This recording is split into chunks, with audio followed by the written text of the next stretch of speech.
What the fuck? Partire nessuno. Sicuro, sono sicuro.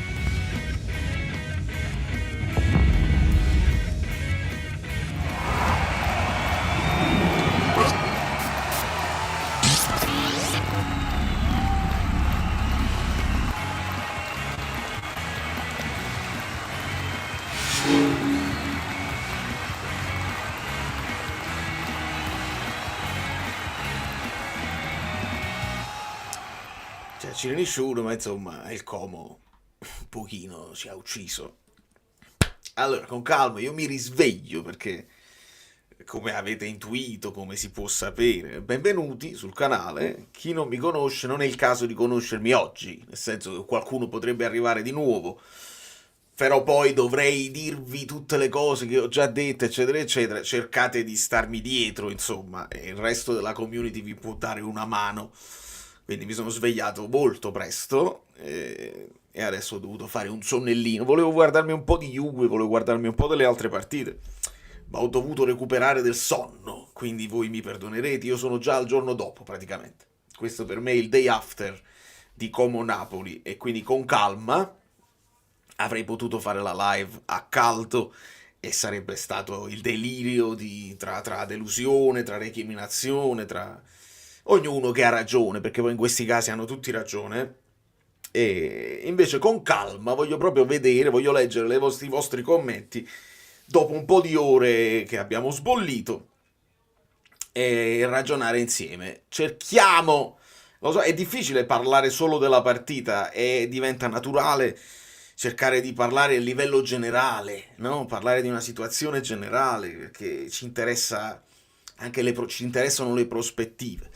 Vediamo che succede, insomma, adesso vi leggo un pochino e salutiamo Polly, vi rinnovo sempre l'invito di seguire Polly che aveva un canale bello avviato, gliel'hanno buttato a terra e quindi adesso deve ricominciare. Grazie, ringrazio tutti perché vedi, sta pure Baby Fox, che Torre Falanga saluta, avevo cliccato su una cosa, tutti bellini e alle bellissime, e grazie dalla parte mia, perché la live è uscita oggi e c'è gente che torna nel gruppo Telegram. E bene così, gruppo Telegram impazzito, ascolteremo i C'è vocali. della live in questo supporto. Hanno buttato, speriamo nel terzo posto. Eccolo qua. Sta pure un Forza Juve che insomma... Stefano, vabbè, tu hai tutto il diritto. Che ci fai qua, mi chiedo? È semplicemente senza nessun tipo di polemica. Ma Juventus sta giocando la tua squadra. Fammi capire, che ci fai qua? È un po' strano, però magari sei uno che apprezza, va benissimo. Rispondo a Nicola, hanno buttato, speriamo nel terzo posto. È chiaro che... questo ti porta all'andazzo, perché finché non arrivava la sconfitta uno poteva ancora ragionare sulle 10 partite senza sconfitte, no? 7 vittorie, 3 pareggi. Vi ricordate tutti i discorsi? Ma tu tra Juventus, Roma, Atalanta, quelle cose, avresti firmato per quei 7 punti all'epoca così? Sì, avremmo tutti firmato, ma avreste firmato poi per 4 partite con 3 punti? E direi di no, perché in mezzo hai giocato con l'Udinese e hai giocato col Como. Quindi è chiaro, l'Atalanta se ne esce con questa vittoria e senti più il fiato addosso loro che non le possibilità di riaggrappare il primo posto. In questo momento è naturale. Purtroppo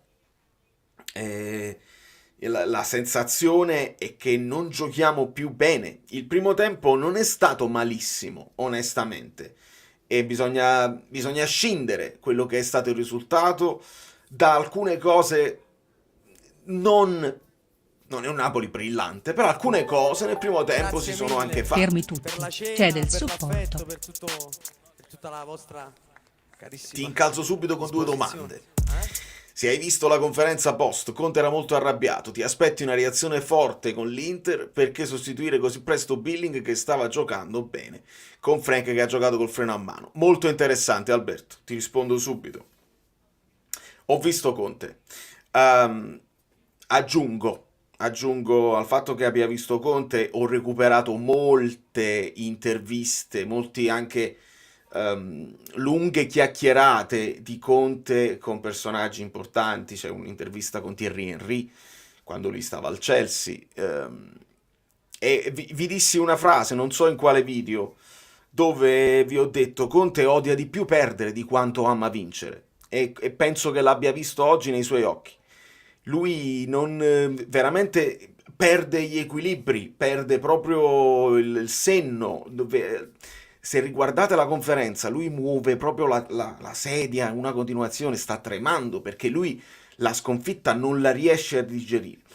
E rispetto a questo mi spiego anche il perché abbia scaricato anche molte colpe sulla squadra, perché lui dice tranquillamente, dice noi ci siamo detti una cosa negli spogliatoi e loro ne hanno fatta un'altra perché non siamo più scesi. Quindi lui sta soffrendo parecchio adesso. Il fatto che la domanda che mi sono fatto dopo la conferenza, Conte, ci hai mollato o hai mollato, è chiaro che si aggiunge alle sensazioni di questo periodo.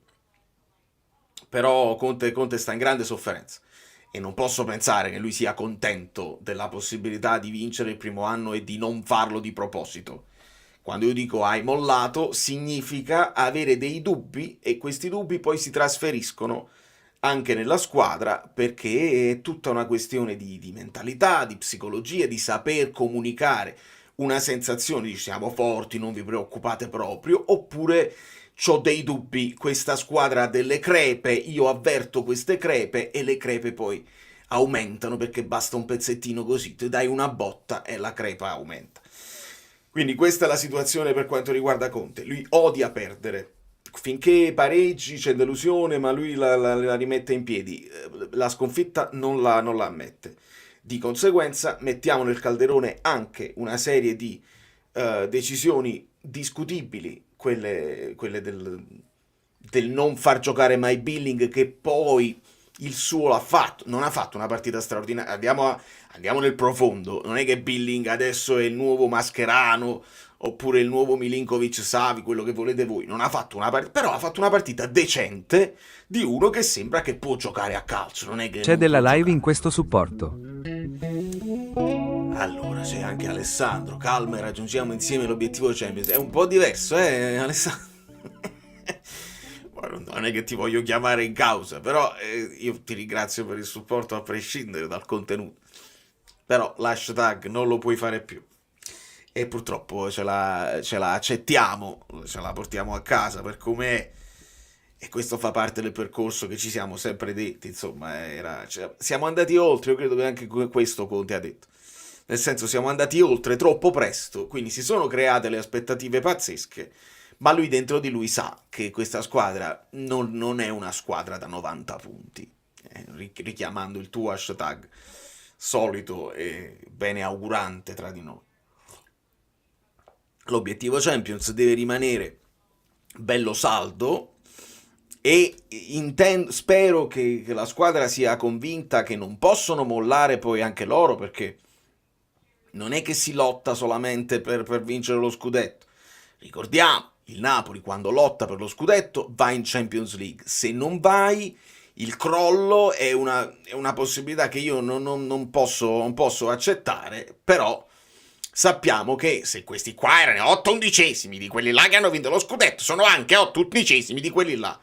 Non è quello il numero più, ma sono quelli là che sono anche crollati l'anno scorso, quindi bisogna tenere altissima la tensione e affrontare le prossime partite come se ti stessi giocando lo scudetto ancora. Non pensiamo di averlo già centrato l'obiettivo Champions, perché ci sono ancora più di 30 punti a disposizione e va fatto il più possibile. Quindi questa è una situazione.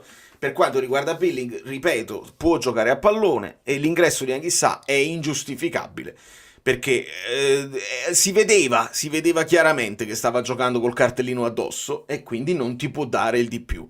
Capisco l'uscita di Lukaku perché veramente non stava dando un apporto alla partita. Però adesso ragioniamo anche sul modulo, perché il 3-5-2 io continuo a dire è una soluzione che si può fare, che magari aiuta Raspadori, però se tornasse Olivera io mi rigiocherei un 4-3 anche con Spinazzola più avanti, o almeno li alterni i moduli, perché nello sviluppo io perdo completamente tutta la fascia destra, non funziona.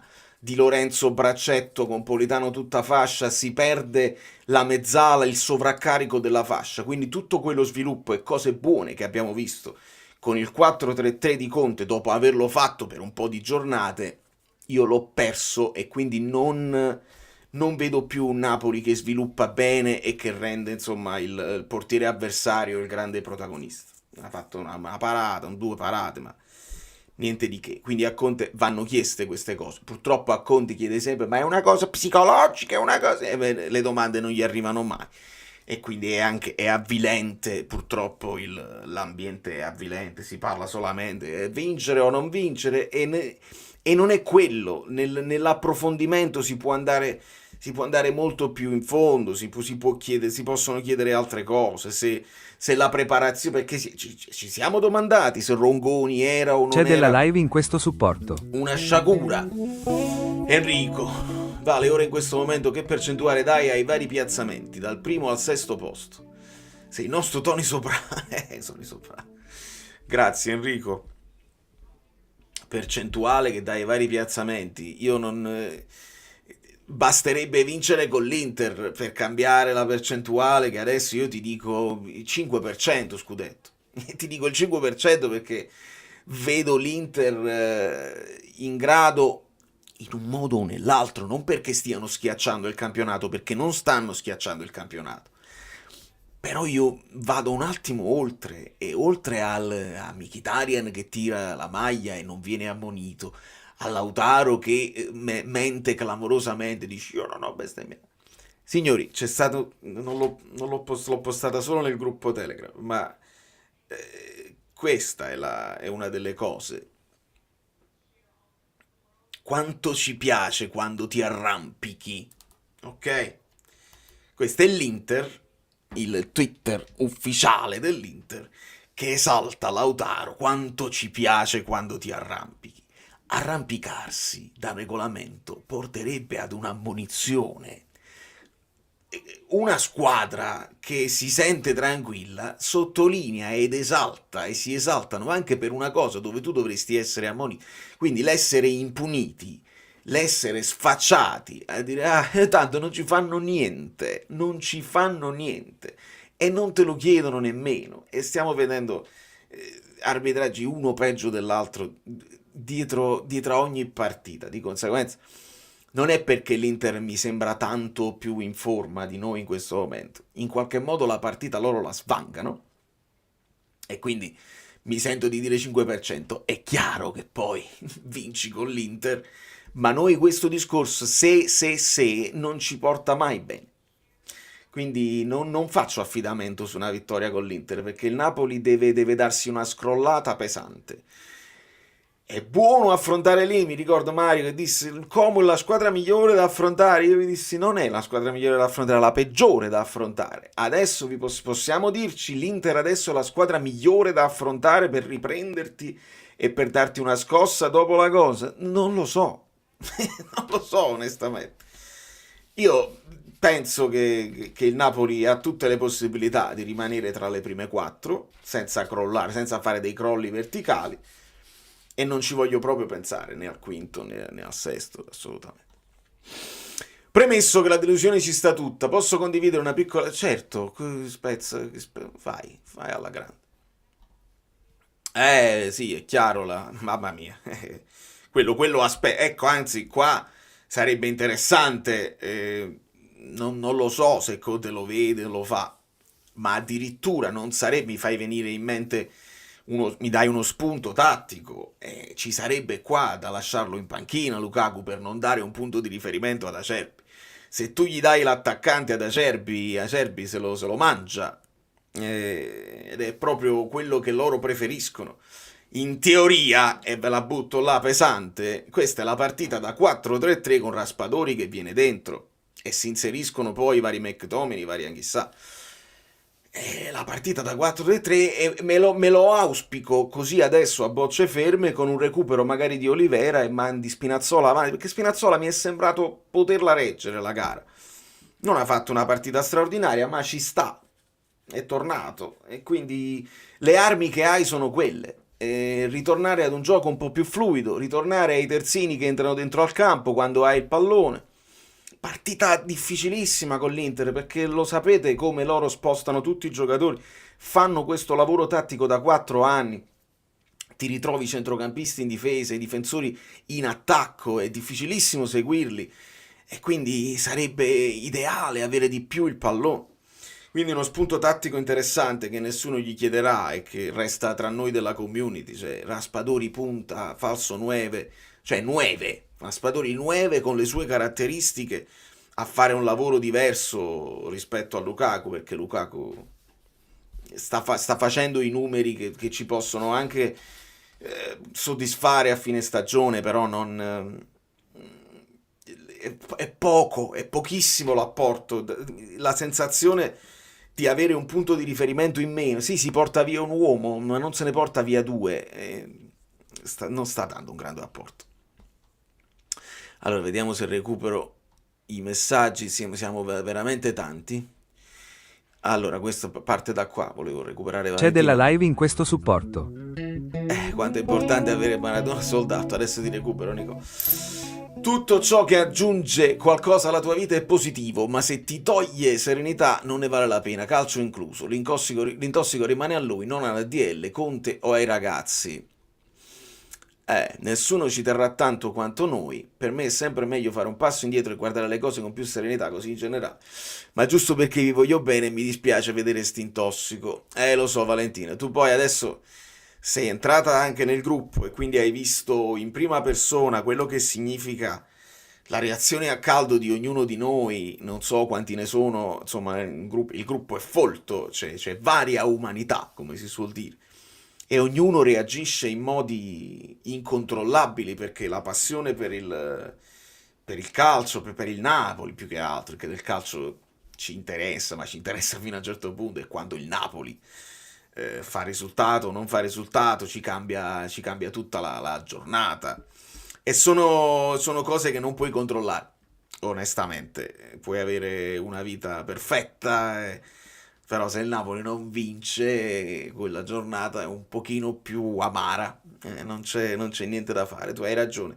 Il tuo approccio è maturo, è sereno e dovrebbe essere condiviso. Quanto è importante avere il Maradona sold out, è la frase che sentirai, è bravo, proprio la frase che sentirai detta a Conte, anche perché questa domanda, e qua Nicola mi permetti uno spunto, questa domanda è obbligatoria se vuoi farti bello con la società, sapete perché? Perché quando gli fai questa domanda a Conte, a meno che Conte non si alza e se ne va, e non lo fa perché comunque è pagato per questo, Conte tirerà una solita risposta, i tifosi sono importanti, eccetera, eccetera, ed è quello che il Napoli poi posta sui suoi social. Dell'ultima conferenza, il Napoli non ha potuto, almeno ho controllato subito dopo la conferenza, loro di solito postano subito, almeno uno stralcio delle parole di Conte, loro lo postano su Instagram. Non hanno potuto postare niente perché tutta la conferenza pre-Como era tutta una lagna, era tutta negativa, era tutta di uno scazzato. Non hanno potuto postare niente. Di conseguenza, se tu fai una domanda che non sposta assolutamente niente, ma che permette all'allenatore di dire i tifosi ci piacciono, siamo noi la maglia sudata per i tifosi, che siamo noi che dobbiamo, i tifosi, loro postano qualcosa e quindi arriva il cuoricino, forza Napoli sempre, ti amo anche quando vinci, quando non vinci, questo è il momento in cui si ama il Napoli e ci ama sta sempre zitta e non possiamo mai essere delusi. E dobbiamo avere la libertà di essere delusi, poi possiamo allargare gli orizzonti, possiamo parlare, e ci tengo e lo ripeterò spesso, comunque vada la stagione, che visti i presupposti non era scontato stare secondi in classifica, essere stati primi in classifica non è scontato e non dobbiamo buttare a mare tutti i panni, perché ho letto ancora e ho letto il solito, lui è il solito, è quello dei sigari. Che allarmismo inutile, le solite cose. No, non c'è niente da stare allarmati, dobbiamo stare tutto a posto, su Conte è tutto a posto. E se anche decidesse di volersene, dopo tutta una premessa dove dice non se ne va, ma se anche decidesse di andarsene, ci porta lo scudetto e lo accompagno io all'aeroporto.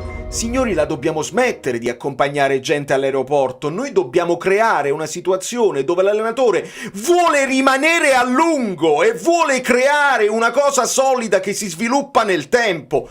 Basta con accompagnare tutti all'aeroporto, se no non costruisci niente. Non costruisci niente se alle prime difficoltà uno trova sempre il capro espiatorio e accompagniamo tutto all'aeroporto. Tu devi creare una situazione dove stanno tutti comodi, dove tutti stanno bene a lavorare e vanno a lavorare con grande piacere, dove i giocatori non se ne vogliono andare, dove gli allenatori hanno piacere a stare, a sviluppare e a creare. Noi accompagniamo sempre tutti all'aeroporto e dobbiamo sempre ricominciare da capo.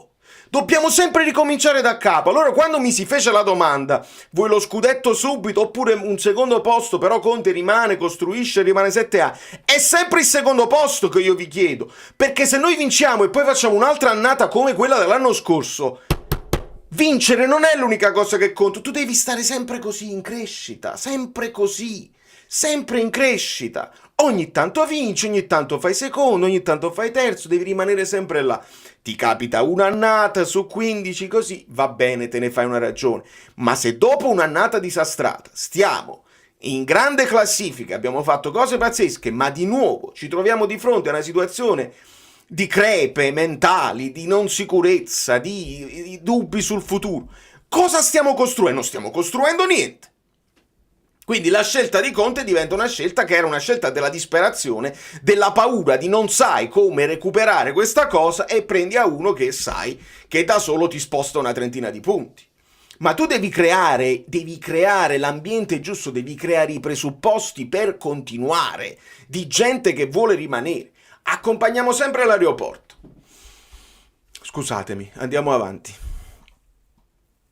Creare i presupposti per andare a C'è della live in questo supporto.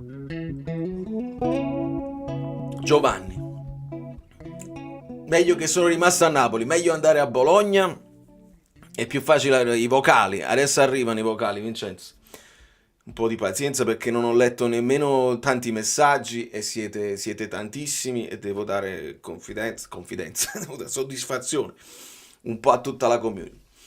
Cosa intendeva Conte quando parlava di resilienza? Si riferiva solo alla squadra? Caro Giovanni, è chiaro, il riferimento alla resilienza in questo momento tu non lo vedi né dalla parte della squadra e non lo vedo nemmeno dalla parte dell'allenatore.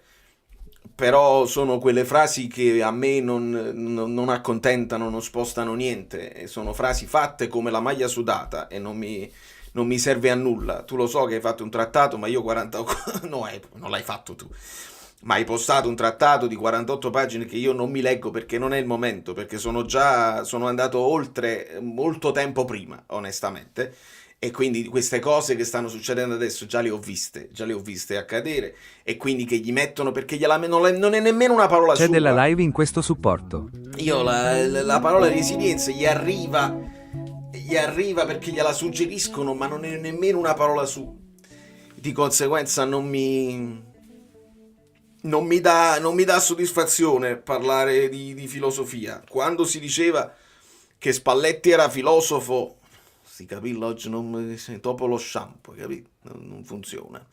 Quando si diceva che Spalletti era filosofo, sì, era filosofo, tutto quello che volete voi, ma intanto si era chiuso in una stanza a studiare calcio e a capire come doveva fare. Quindi non ci riesco. Allora, fatemi salutare, ringrazio ovviamente Vincenzone, che non è andato, però va a Bologna, vediamo come vanno poi le trasferte. Rocco, la differenza con la Dea, hanno avuto un momento ma mai disuniti tra piazza e squadra, qui caccia alle streghe, deluso ma ci credo ancora. Caro Rocco, mi dispiace, non è così nemmeno così, non lo viviamo l'ambiente Atalanta. Noi se andiamo poi a vedere i tifosi, l'ambiente Atalanta è un ambiente così piccolo, quindi non lo sentirai mai sui social tutto quello che loro dicono tra Gasperini, Lookman, quello che hanno fatto, eccetera, eccetera. Non lo so se poi la piazza si sia ribellata nei confronti di Gasperini, se abbiano dato colpi ai giocatori, se abbiano detto per Cassi te ne devi andare, eccetera, eccetera. Non è un ambiente che compare sui nostri algoritmi, quindi non lo so se la colpa è che poi l'ambiente si disunisce o se ci sono colpe un pochino più pesanti quando il Napoli va a disunirsi. Non mi convince che è così, perché andiamo ad affrontare tutte le squadre, andiamo a vedere nello specifico tutte le squadre, cose che non leggiamo tutti i giorni. Stando su X un pochino, le grosse squadre le leggi tutte, quello che si fidano di dire i milanisti della propria squadra, tutto l'ambiente è spaccato. Poi C'è della live in questo devi supporto. andare nel profondo, nel vedere quali sono i giornalisti che sono pro un certo tipo di discorso e mettono meno bastoni tra le ruote. Quindi se parli piazza come tifosi è un conto, se parli piazza come ambiente, come giornalisti, eccetera, eccetera. A Milano si cerca di mantenere il Carlo per l'ascesa, con la Juventus si cerca di fare lo stesso, idem per l'Inter, mentre piazze piccole come fai a saperlo? Non c'è proprio così. La caccia alle streghe si fa e si farà sempre, tutti i tifosi di tutte le squadre, quando sono squadre grandi. Quindi non lo riesco a fare, il paragone che l'Atalanta è meglio di noi, in questo non ci riesco. Ma l'abbiamo vinto uno scontro scudetto al Diego Armando Maradona. Che cosa intendi? Ne abbiamo vinti tanti, non sotto, nel senso che se vado a ricordarmi C'è della live in questo supporto. gli scontri diretti, scontro scudetto no, perché quando stavamo con Spalletti eravamo già in grande vantaggio, abbiamo vinto con l'Inter, ma non c'era in ballo, anche quando abbiamo perso poi col Milan, non erano in ballo i punti per lo scontro scudetto. Quando vincemmo con la Juve Fermi tutti, c'è follia. c'è follia. Oh mamma mia, no, devo recuperare tutto. Quindi non lo so che cosa intendi. Eravamo in grande vantaggio, il paragone con l'anno dello scudetto non si può fare. Punto a punto vincemmo a Torino e poi perdemmo altre partite che e poi loro non perdevano più. Il rigore netto negato per il Cagliari. E ditemi qual è la novità. Costruire, l'unica cosa che conta. Accompagniamo. Grazie Giuseppe. Tore. Napoli in rosso di circa 60 milioni. Kvara l'ha venduto a 75. Osi non si sa quanto lo venderemo. Raspa 20 milioni ce li daranno. McTominay rimarrà. Anchissà, Lobotka, Di Lorenzo, Lukaku. Sti 150 milioni di sigari quanti giocatori porteranno?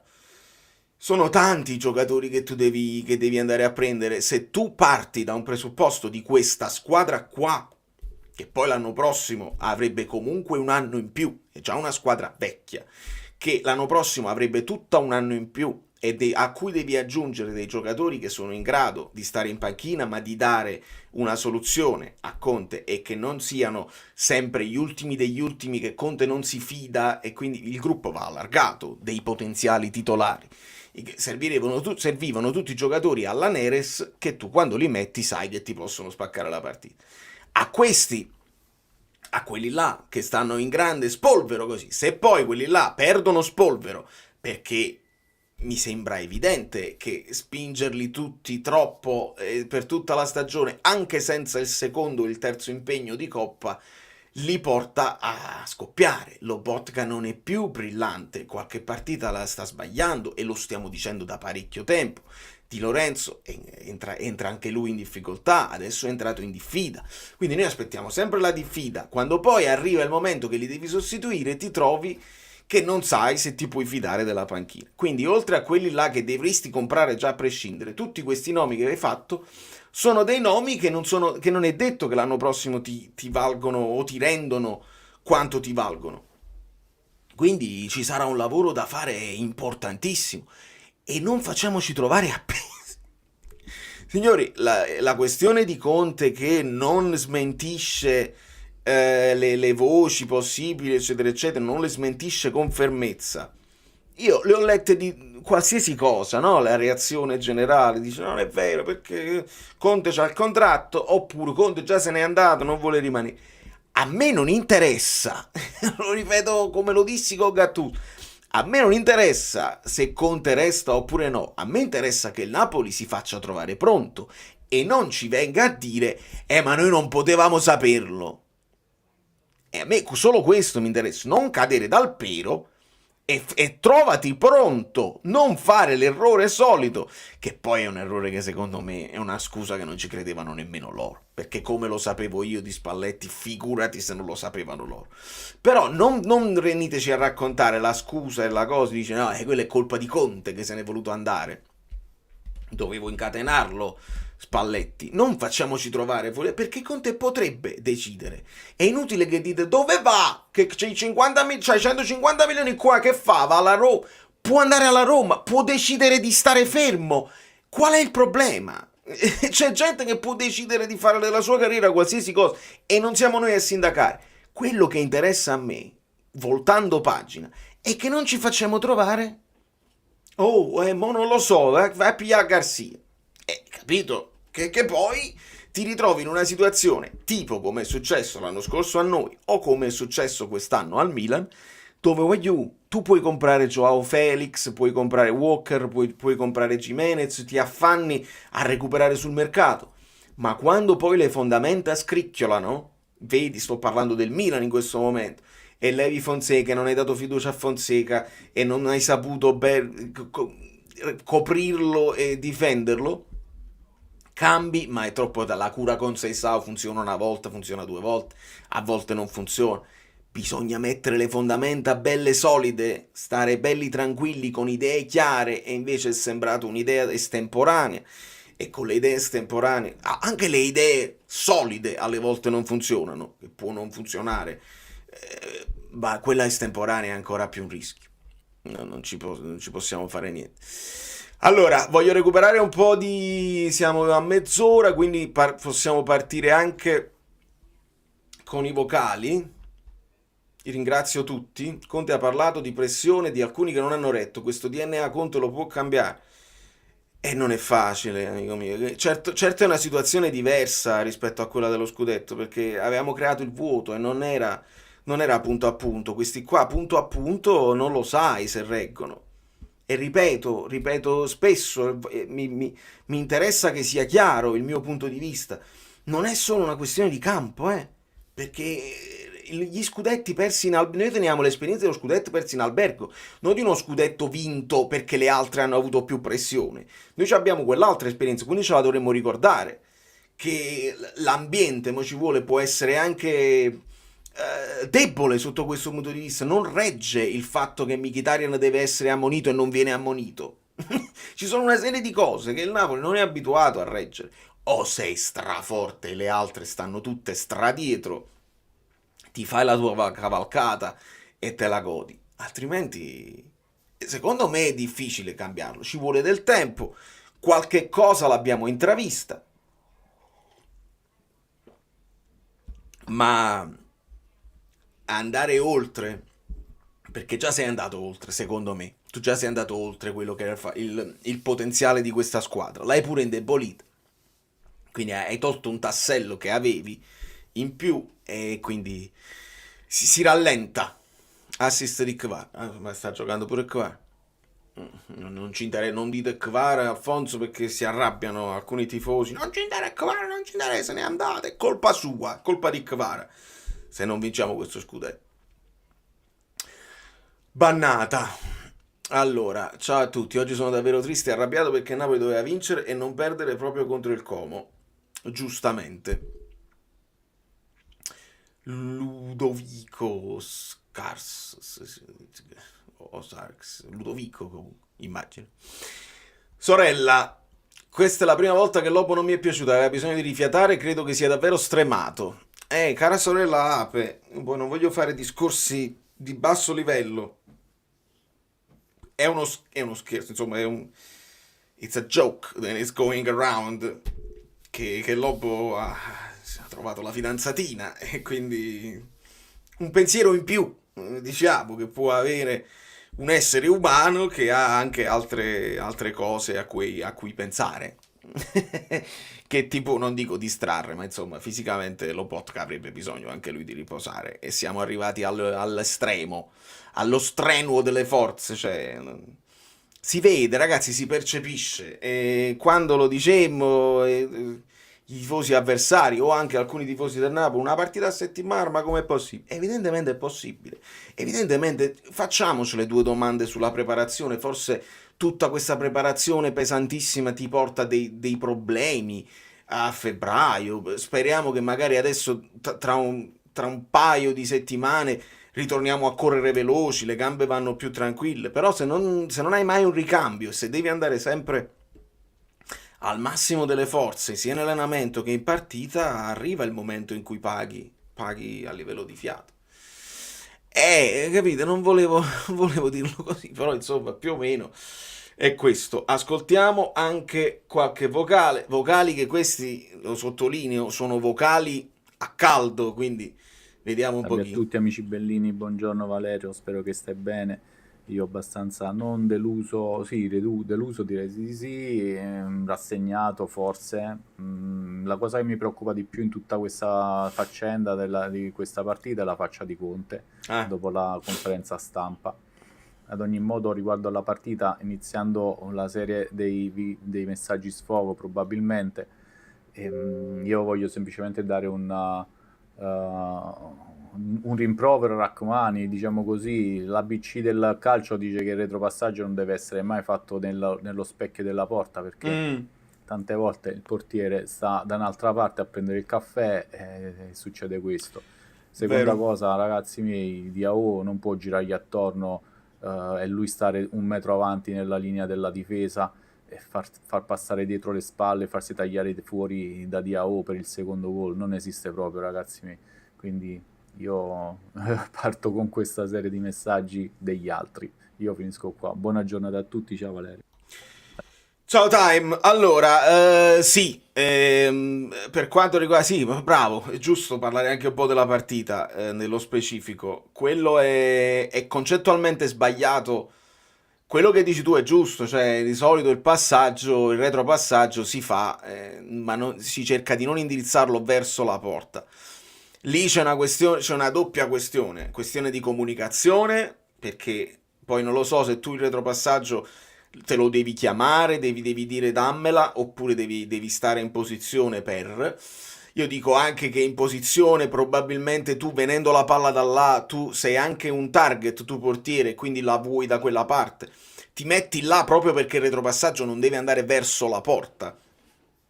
Però non lo so, a livello di allenamenti come si sono messi, per me sta troppo fuori dallo specchio. Però di base non può Rachmani fargli un passaggio così, un passaggio alto che va a rimbalzare nell'area piccola, perché vuol dire che a prescindere, anche se Meret sta sulla linea di porta, gli hai comunque fatto un passaggio dove lui deve controllare un pallone che sta rimbalzando, quindi lo hai messo in difficoltà. Quindi quello è un errore clamorosissimo che non si fa e che non si può fare. Non si fa nemmeno in promozione, si fanno. Questo Rachmani è un nazionale, si fanno gli errori perché si fanno. E Rachmani ne è un altro che purtroppo sta tirando una carretta da sempre, che non può avere mai un momento di pausa, perché il suo sostituto, Rafa Marin, ha giocato mezzo minuto nel marasma generale contro la Lazio, e quindi anche lui paga, ti perdi brillantezza. Hai ragione anche su quanto riguarda la marcatura là. Diao, fatemi dire che è veramente un bel prospetto. Io feci la battuta: Diao è uguale Dia più Leao. È un ragazzino, questo veramente andava individuato. Bravi loro che lo hanno preso. Ora in campo con la testa libera, noi non abbiamo nessun obbligo. Michele, hai ragione, non ce l'avevamo neanche prima l'obbligo. L'obbligo te lo sei, tra virgolette, creato con tutte quelle vittorie e mettendoti primo in classifica. Nel momento in cui ti metti primo in classifica, non hai l'obbligo di vincere. Noi l'abbiamo detto sempre, tutte le settimane, che l'obbligo di vincere ce l'ha solo e sempre l'Inter. Che Napoli veniva dalla situazione che, e quindi ci aggiungi che la rosa di base già non è una rosa incredibile. Poi ci aggiunge che la indebolisci anche a gennaio, gli obblighi diminuiscono diminuisca l'alibi a Conte, l'hai dato, non c'è altro da dire. Non lo so se però adesso la testa si libera, perché perdere la testa della classifica, non lo so se adesso i ragazzi, è finita, dai, cioè, giochiamo solamente per dare soddisfazione, solamente per la Champions. Io non credo che sia così, io penso che vedranno, ci sta lo scontro diretto comunque con un punto di differenza. E quindi te la continuerai a giocare e sentiremo ancora la possibilità di giocarcela se non succede poi il crollo del Napoli con l'Inter che spinge, anche qualche partita steccata dal Napoli, se l'Inter ne stecca un'altra si continuerà fino alla fine, quindi io non credo che la testa si libererà. Noi a freddo lo diciamo e lo ripetiamo, che se il Napoli arriva quarto, ben fatto e non dobbiamo... è difficilissimo, però dobbiamo accettare che l'obiettivo era quello e che è stato raggiunto. Tutto quello che arriva di più del quarto posto, ragazzi, è qualcosa di straordinario, è qualcosa di incredibile che dobbiamo accettare e welcomare con grandissima... welcomare. Raga, mi dispiace. Comunque è stato meglio che non sono andato a Como. A prescindere proprio, a prescindere, ho fatto proprio bene a non andare a Como. Tra l'altro non cose bellissime. Perché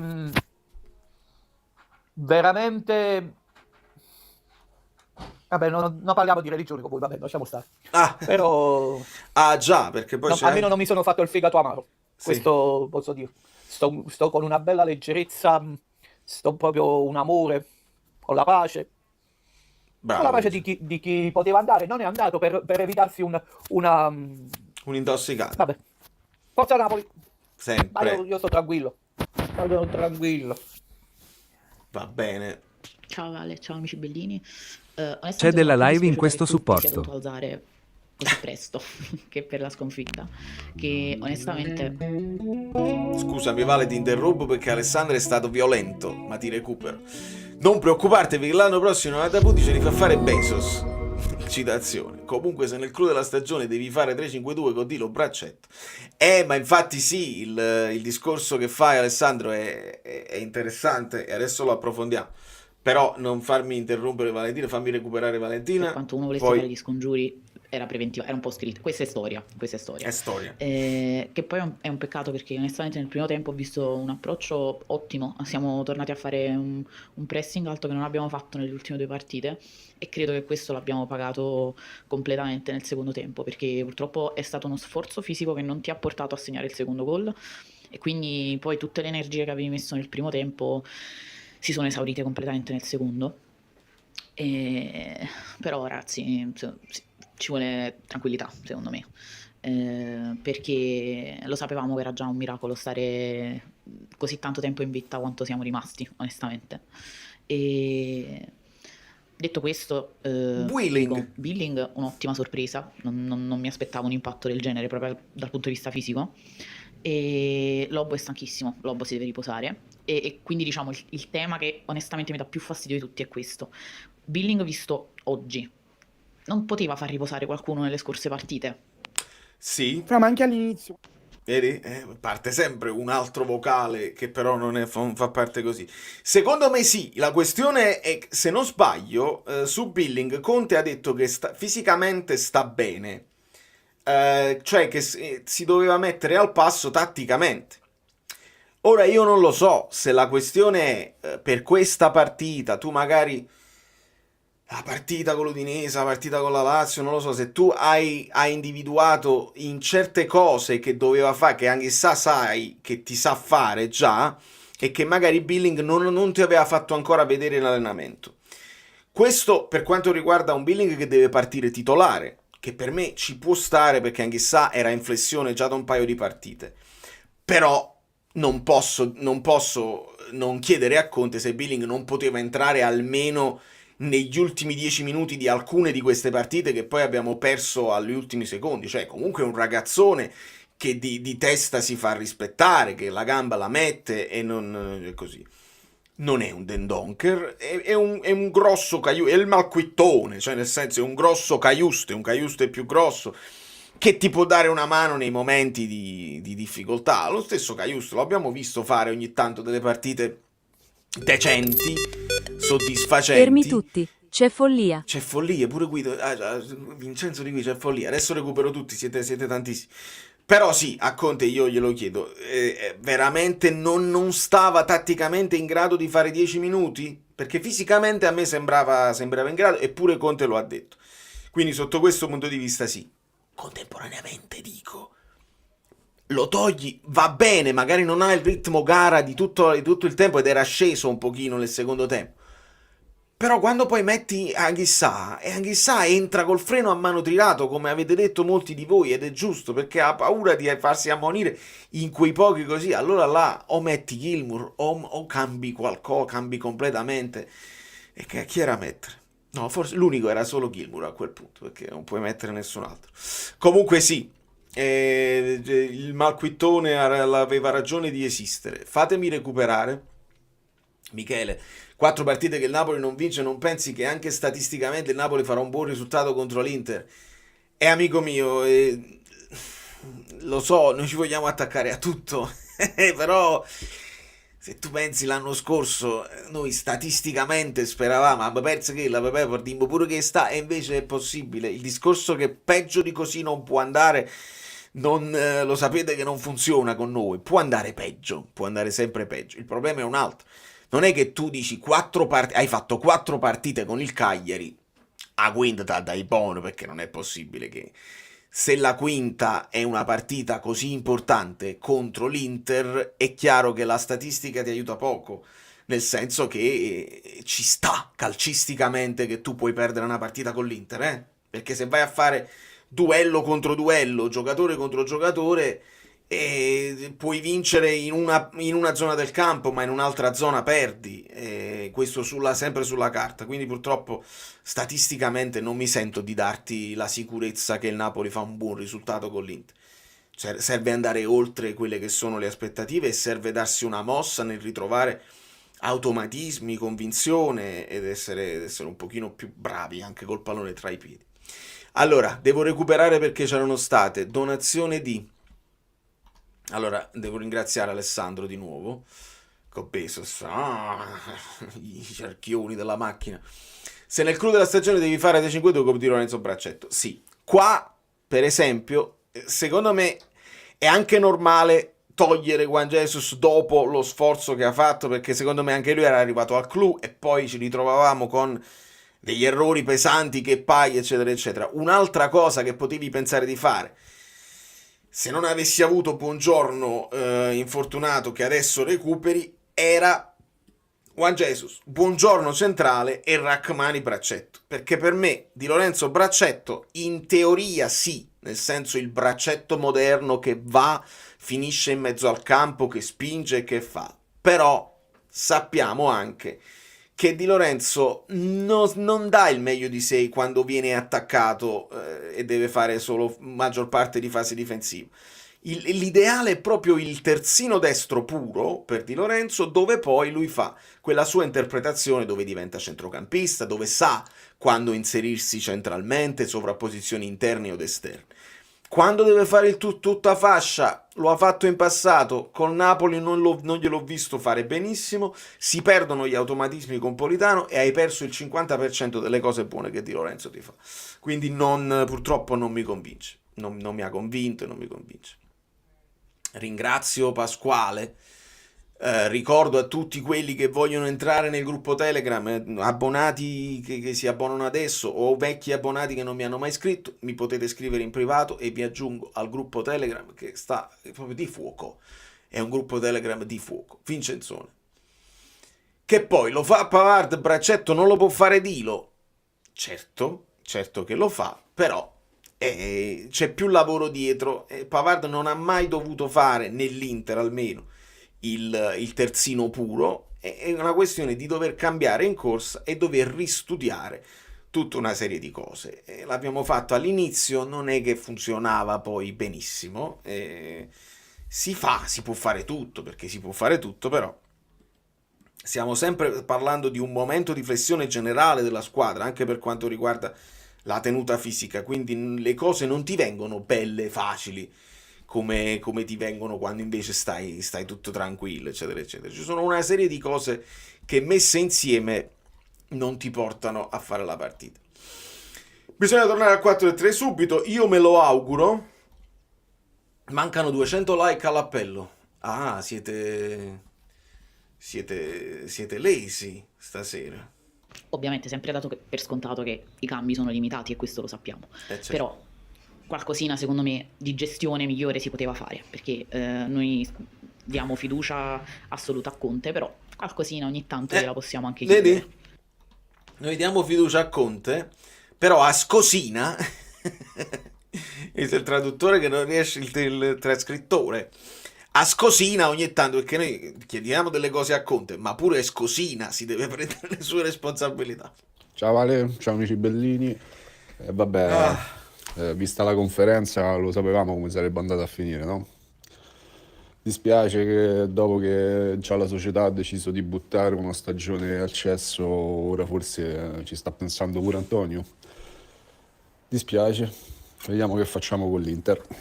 Però sta partita mi sembra pure fisicamente male, continuiamo un trend negativo, ma anche preparata abbastanza, così. Ci pressavano altro davanti di noi, avevamo le praterie, Bellingham che la prendeva sempre di testa e continuavamo questo giro palla, Meretta, Mir, Di Lorenzo, che ogni volta è un brivido. Raffa, alla prossima, ciao. mi dai uno spunto, perché questa cosa, per chi ha visto la reaction, a un certo punto nel secondo tempo però noi l'abbiamo buttata avanti, sempre abbiamo buttata avanti su Billing, e Conte l'ha detto, ha detto nel primo tempo mi piaceva che noi alternavamo, sapevamo quando fare il giro palla, quando avanzare col pallone oppure quando fare qualche lancio. Nel secondo tempo ho visto, io lo dico proprio in reaction, un po' troppa rinuncia, sempre sto pallone alto così, e Billing non li ha vinti tutti i duelli, qualche duello l'ha vinto, qualche duello no. A Lukaku la palla non gli arrivava mai, non è riuscito a legare tantissimo il gioco come ha fatto nell'ultima partita a Raspadori, quindi è proprio nello sviluppo che non ha funzionato la cosa, che il Como ti prende alto lo sai e lo sapevi prima, lo sapevi all'andata e lo sai adesso, quindi devi essere pronto con delle soluzioni. Non lo so se è una questione di modulo, perché si può sviluppare, l'Inter ce lo insegna, si può sviluppare anche con il 3-5-2. Non so se abbiamo avuto il tempo per farle queste cose, se la squadra è in grado di assimilare tutte queste cose nuove da fare in poco tempo, però questo è un altro paio di maniche. È una delle cose che non sono piaciute nel secondo tempo, non sono piaciute a me, non sono piaciute nemmeno a Conte. Verissimo Luigi, che taggia ricere, l'hai letta proprio bene, mamma mia. Immagino che si chiederà la testa anche di Rachmani, tale e qua. Non è inutile da dire.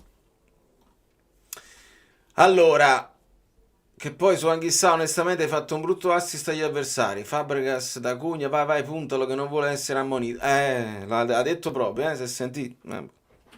Per forza. Ma poi noi alle volte non voglio dirvi delle cose perché l'analisi diamo quelle sanno tutto, non è che sono come il fatto che noi ci siamo permessi di dire quelli da fuori a Meret ci provano e tirano dalla distanza perché hanno visto che non è proprio impeccabile nei tiri da fuori e ci provano, e abbiamo visto quante volte ci provano, e non c'è bisogno che lo diciamo noi, le squadre a questi livelli studiano. È finita? Io poi non ho seguito, so solo che sì, finita Vlahovic. Diao dimostra che i calciatori nel pieno il mondo, con 75 milioni ci puoi fare una squadra nuova con visione e intelligenza. Una squadra nuova non lo so, però poi serve la forza di dare sicurezza alla piazza alle proprie scelte, certo. C'è della live in questo supporto. È giusto. C'è della live in questo supporto. Armando, dai con la terapia di gruppo, forza Napoli sempre. Filippo, bene. Allora, Armando, tu adesso sei arrivato sicuramente, ti ringrazio, ne stiamo parlando.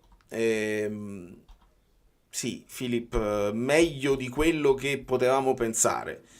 Non esagererei però, nel senso che ho letto un po' di cose ho visto Guido Olivares che portava la hitmap di cose. Vado a vedere poi percentuale di passaggi riusciti 57%. È poco. Potrei andare a controllarlo. Insomma, l'impatto è stato sufficiente. E visto che non l'avevamo visto mai, uno si aspettava un giocatore proprio non in grado di giocare a calcio. Invece no, lo può fare, ti può far rifiatare, ti può dare una mano negli ultimi minuti. Non è una prima scelta per me, nel senso non è che decido questa è proprio la partita dove voglio vedere Philip Billing. Ci andrei calmi a dire bene, cioè benino, insomma, buon... Guagliù,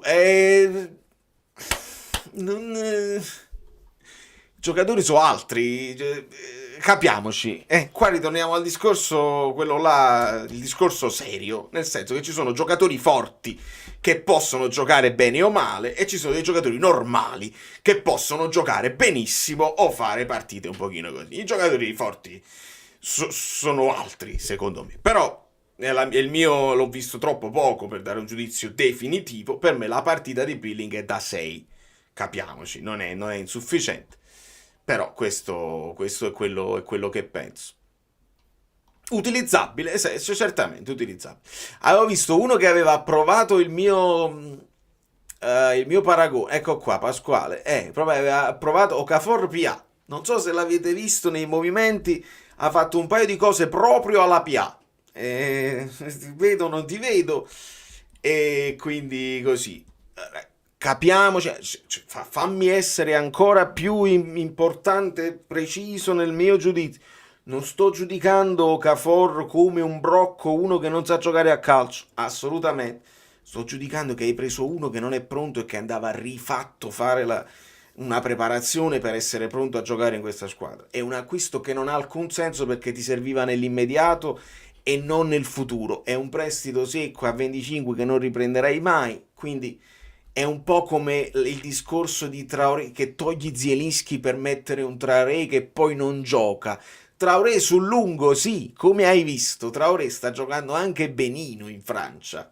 Sul lungo sì, è sul momento che non ha alcun senso quel tipo di acquisto che veniva dai problemi che aveva. Sì, leviamo a Zielinski da mezzo, che se ne fotte, abbiamo Traoré così lo giudichiamo per il... No, assolutamente no. Un Diao era pronto subito, ma senza andare a prendere quelli che hanno preso gli altri.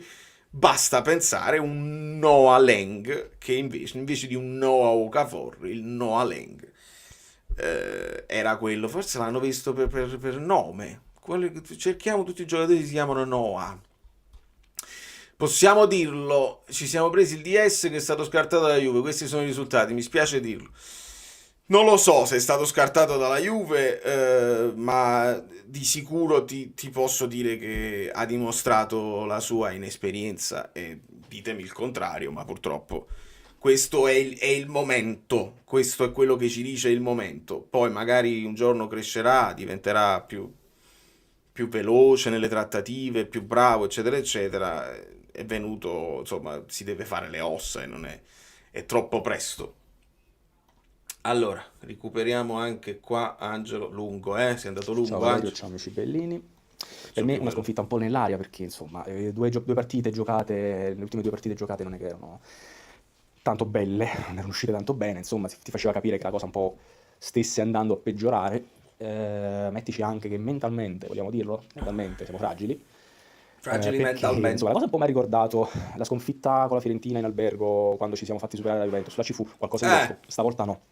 A me non mi è sembrato chissà che cosa di losca la vittoria dell'Inter sul Genoa, però ci siamo fatti superare. Questa cosa di esserci fatti superare e dover già cominciare a pensare di dover recuperare sull'Inter, insomma, un po' pesa. E magari non è nemmeno questo il problema. E lo sappiamo, il problema qual è? I giocatori sono stanchi. Però mi viene da dirti, voglio sapere cosa ne pensi di Billing, perché ha giocato bene, non è un fenomeno, però insomma ha superato quello che ci si poteva aspettare da un anghissà titolare, ha superato insomma quelle aspettative lì, quindi ecco, non era il caso, faccio questa domanda, sto gesticolando da solo ma sto in audio, vabbè, non era il caso di mettere un Billing, ma anche un Gilmour titolare, Gilmour che sta aspettando il prossimo infortunio di Lobotka per entrare in campo, perché a sto punto... Ma secondo te la gestione dei centrocampisti? Ma la risposta è Tu poi aggiungi, sei andato lunghissimo, 2 minuti. Sì, è proprio quello di cui stiamo parlando. Voi ovviamente questi sono i vocali che avete fatto in pre, quindi non potevate sapere che il discorso si sarebbe sviluppato proprio su questi argomenti. Sì, un giocatore che ritengo, per quel pochissimo che abbiamo visto, che può dare un po' di riposo ogni tanto ad Anghissà. Gli togli 10 minuti da una partita, gliene togli 15 da un'altra, magari eviti un cartellino per stanchezza, gli fai saltare una partita dove stanno tutti in fiducia. Sì, sicuramente sì. Che sia un fenomeno, come hai detto tu, no. Però andiamo avanti. aggiungo, Gilmour sì, senza dubbio sì, che Lobot sì.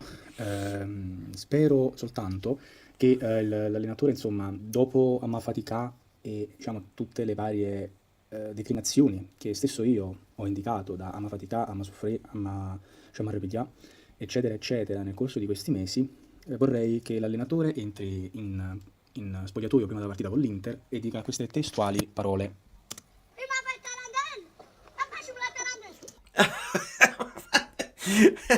Cioè, la cosa accelerata, quindi non si sente, vabbè. Imma fai Tarandel! Grandissimo. Sì, io spero che insomma non so, è difficile adesso, ma perché sembra proprio che sembra un allenatore sfiduciato, scazzato, che ha mollato. Io spero che Guagliù, viene con la partita con l'Inter. Se tu con l'Inter non usciamo a testa alta perché è una finale, non usciamo a testa alta perché facciamo ridere i polli, che poi facciamo ridere i polli, no, sono solo 4 punti, facciamo ridere i polli. Se tu con l'Inter in qualche modo riesci a dimostrare di essere più forte di una serie di difficoltà che possono essere gli infortuni, che possono essere il mercato che ti ha indebolito, che possono essere il modulo dove tu non sei perfettamente a tuo agio, se riesci a superare tutte le difficoltà e ti imponi in un modo o nell'altro contro l'Inter, allora sì, parleremo di una squadra che col coltello tra i denti si va a fare le ultime 10 finali, non so quante ne manca.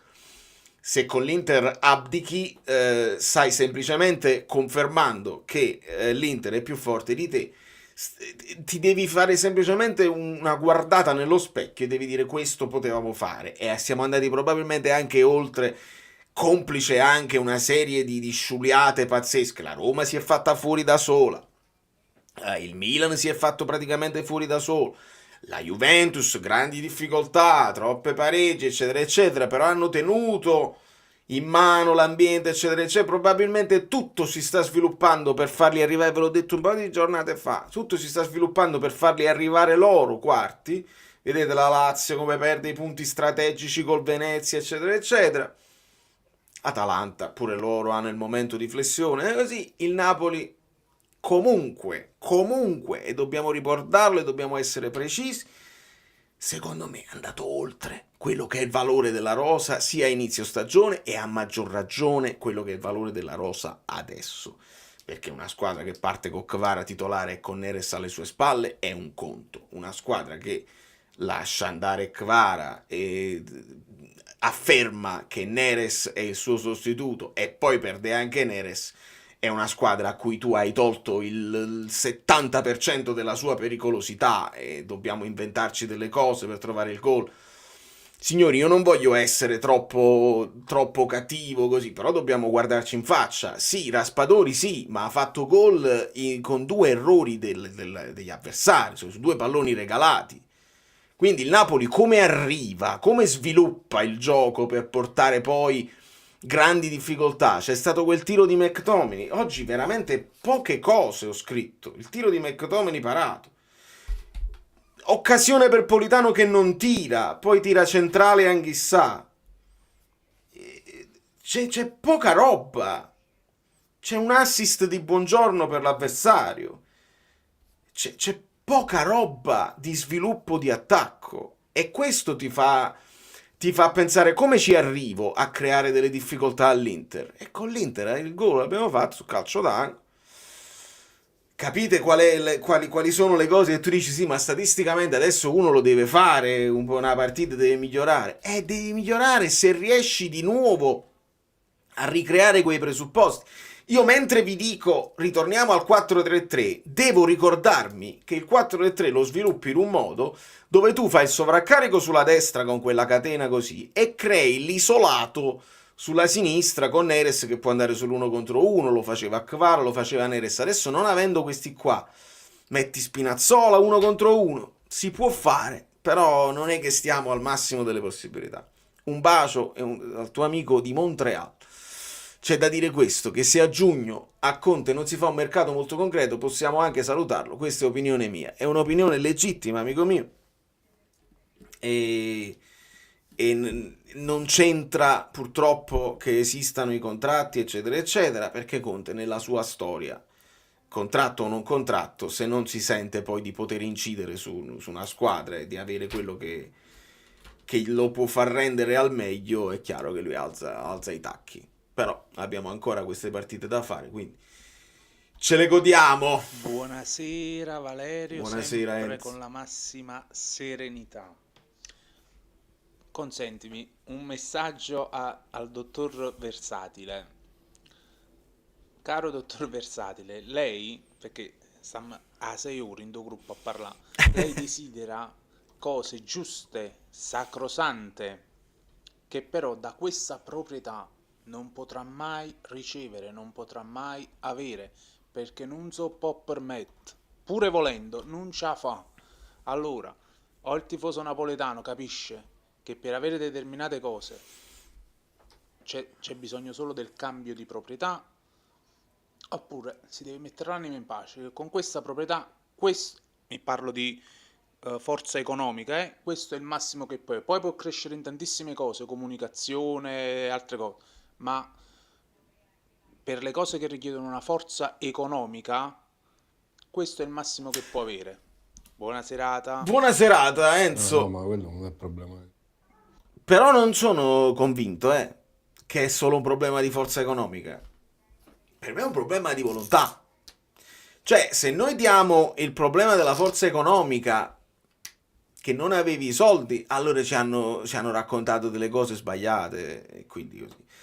Ma è un problema o di volontà, che tu hai detto non fare il passo più lungo della gamba perché non abbiamo intenzione di vincere quest'anno, quindi abbiamo già raggiunto il risultato che dovevamo raggiungere. Non farlo lo sforzo in più per sostituire Kvara, va bene così. Oppure dai a Manna la colpa di non essere riuscito a chiudere delle trattative. Lì io resto aperto. O Manna o De Laurentiis, uno dei due a gennaio, perché uno dei due. E non mi sembra un problema di soldi, perché il Napoli i soldi ce li ha per sviluppare, e non bisognava spenderne 70 per Garnacho, bastava prendere un giocatore pronto, sveglio, che potesse inserirsi e potesse dare un ricambio, in modo tale che non chiediamo di avere 5 terzini sinistri perché hai previsto tutta la moria dei terzini sinistri. No, chiedevamo semplicemente che si poteva fare qualcosina in più a centrocampo, perché a centrocampo hai preso Asa oltre che a Billing. Tu Billing dici, vabbè, Billing se ti serviva solamente per far rifiatare, Billing ti può andare bene. Però Asa è un giocatore che non significa niente.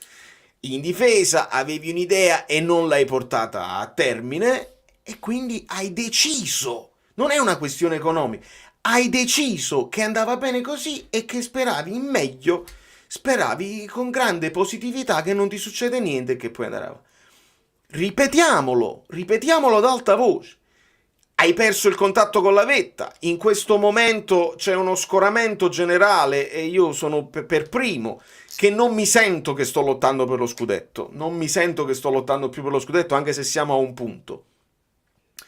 Ma secondo la società noi stiamo tranquillissimi, perché stiamo molto molto tranquilli oltre il quarto posto, quindi va tutto bene fondamentalmente. Quello ha fatto il tweet oggi, io non ci potevo pensare che ha fatto il tweet, non ci spaventa questa, abbiamo Conte, lui proprio prova soddisfazione. O sei fuori dalla realtà, perché sei fuori dalla realtà, oppure sai, e secondo me sai, non sei fuori dalla realtà, sai benissimo come, perché lui su X ci sta, quindi legge, vuoi o non vuoi l'algoritmo si fa leggere. sai benissimo come sta la piazza in questo momento. Fai un tweet del genere, vuol dire che stai godendo nel sentirti insultare, perché poi l'insulto ti porta appresso i tuttapposter che ti difendono, quelli là, come vi permettete, migliore presidente della storia.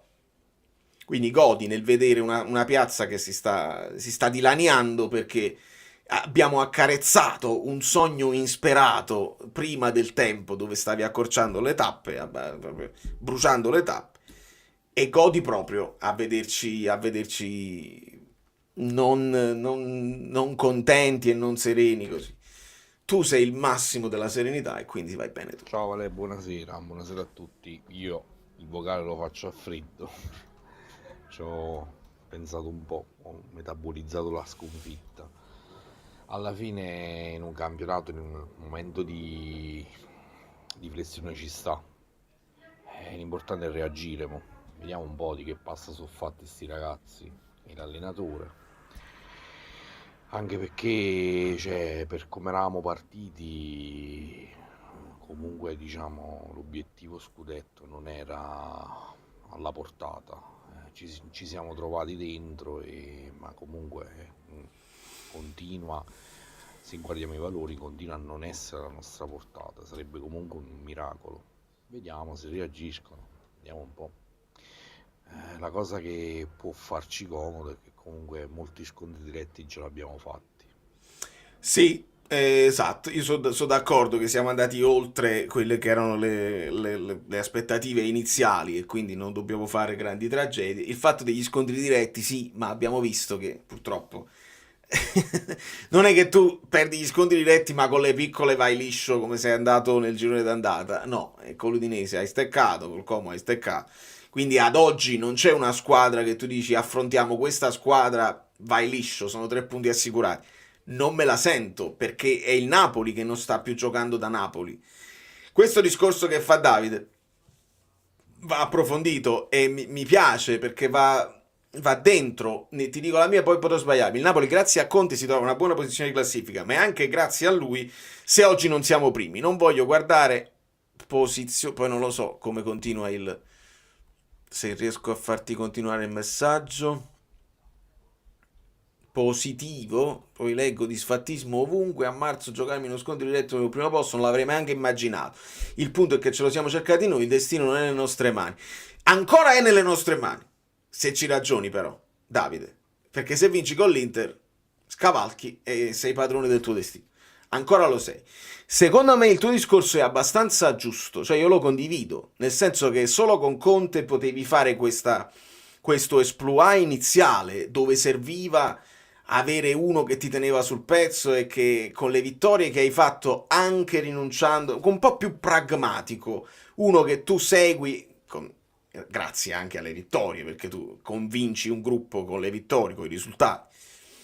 Sono arrivate queste vittorie e quindi ti sei scrollato di dosso quella paura di andare in campo che ti stavi portando dall'anno scorso. Poi che perdi il primo posto adesso, sia colpa o grazie, merito, colpa di Conte, è un discorso che si può fare perché evidentemente ci sono dei momenti in cui abbiamo avuto dei dubbi sulla gestione generale della squadra, però io ci ragiono, anche Spalletti alla fine aveva i suoi titolarissimi, come li aveva Mazzarri all'epoca, come li aveva Sarri all'epoca, come li ha avuti Conte, come più o meno dobbiamo tornare, forse Benitez aveva meno titolarissimi, forse Gattuso aveva meno titolarissimi, Garcia bene o male, ma dipende molto dalle situazioni poi di infortuni che capitavano, che ti costringevano a cambiare.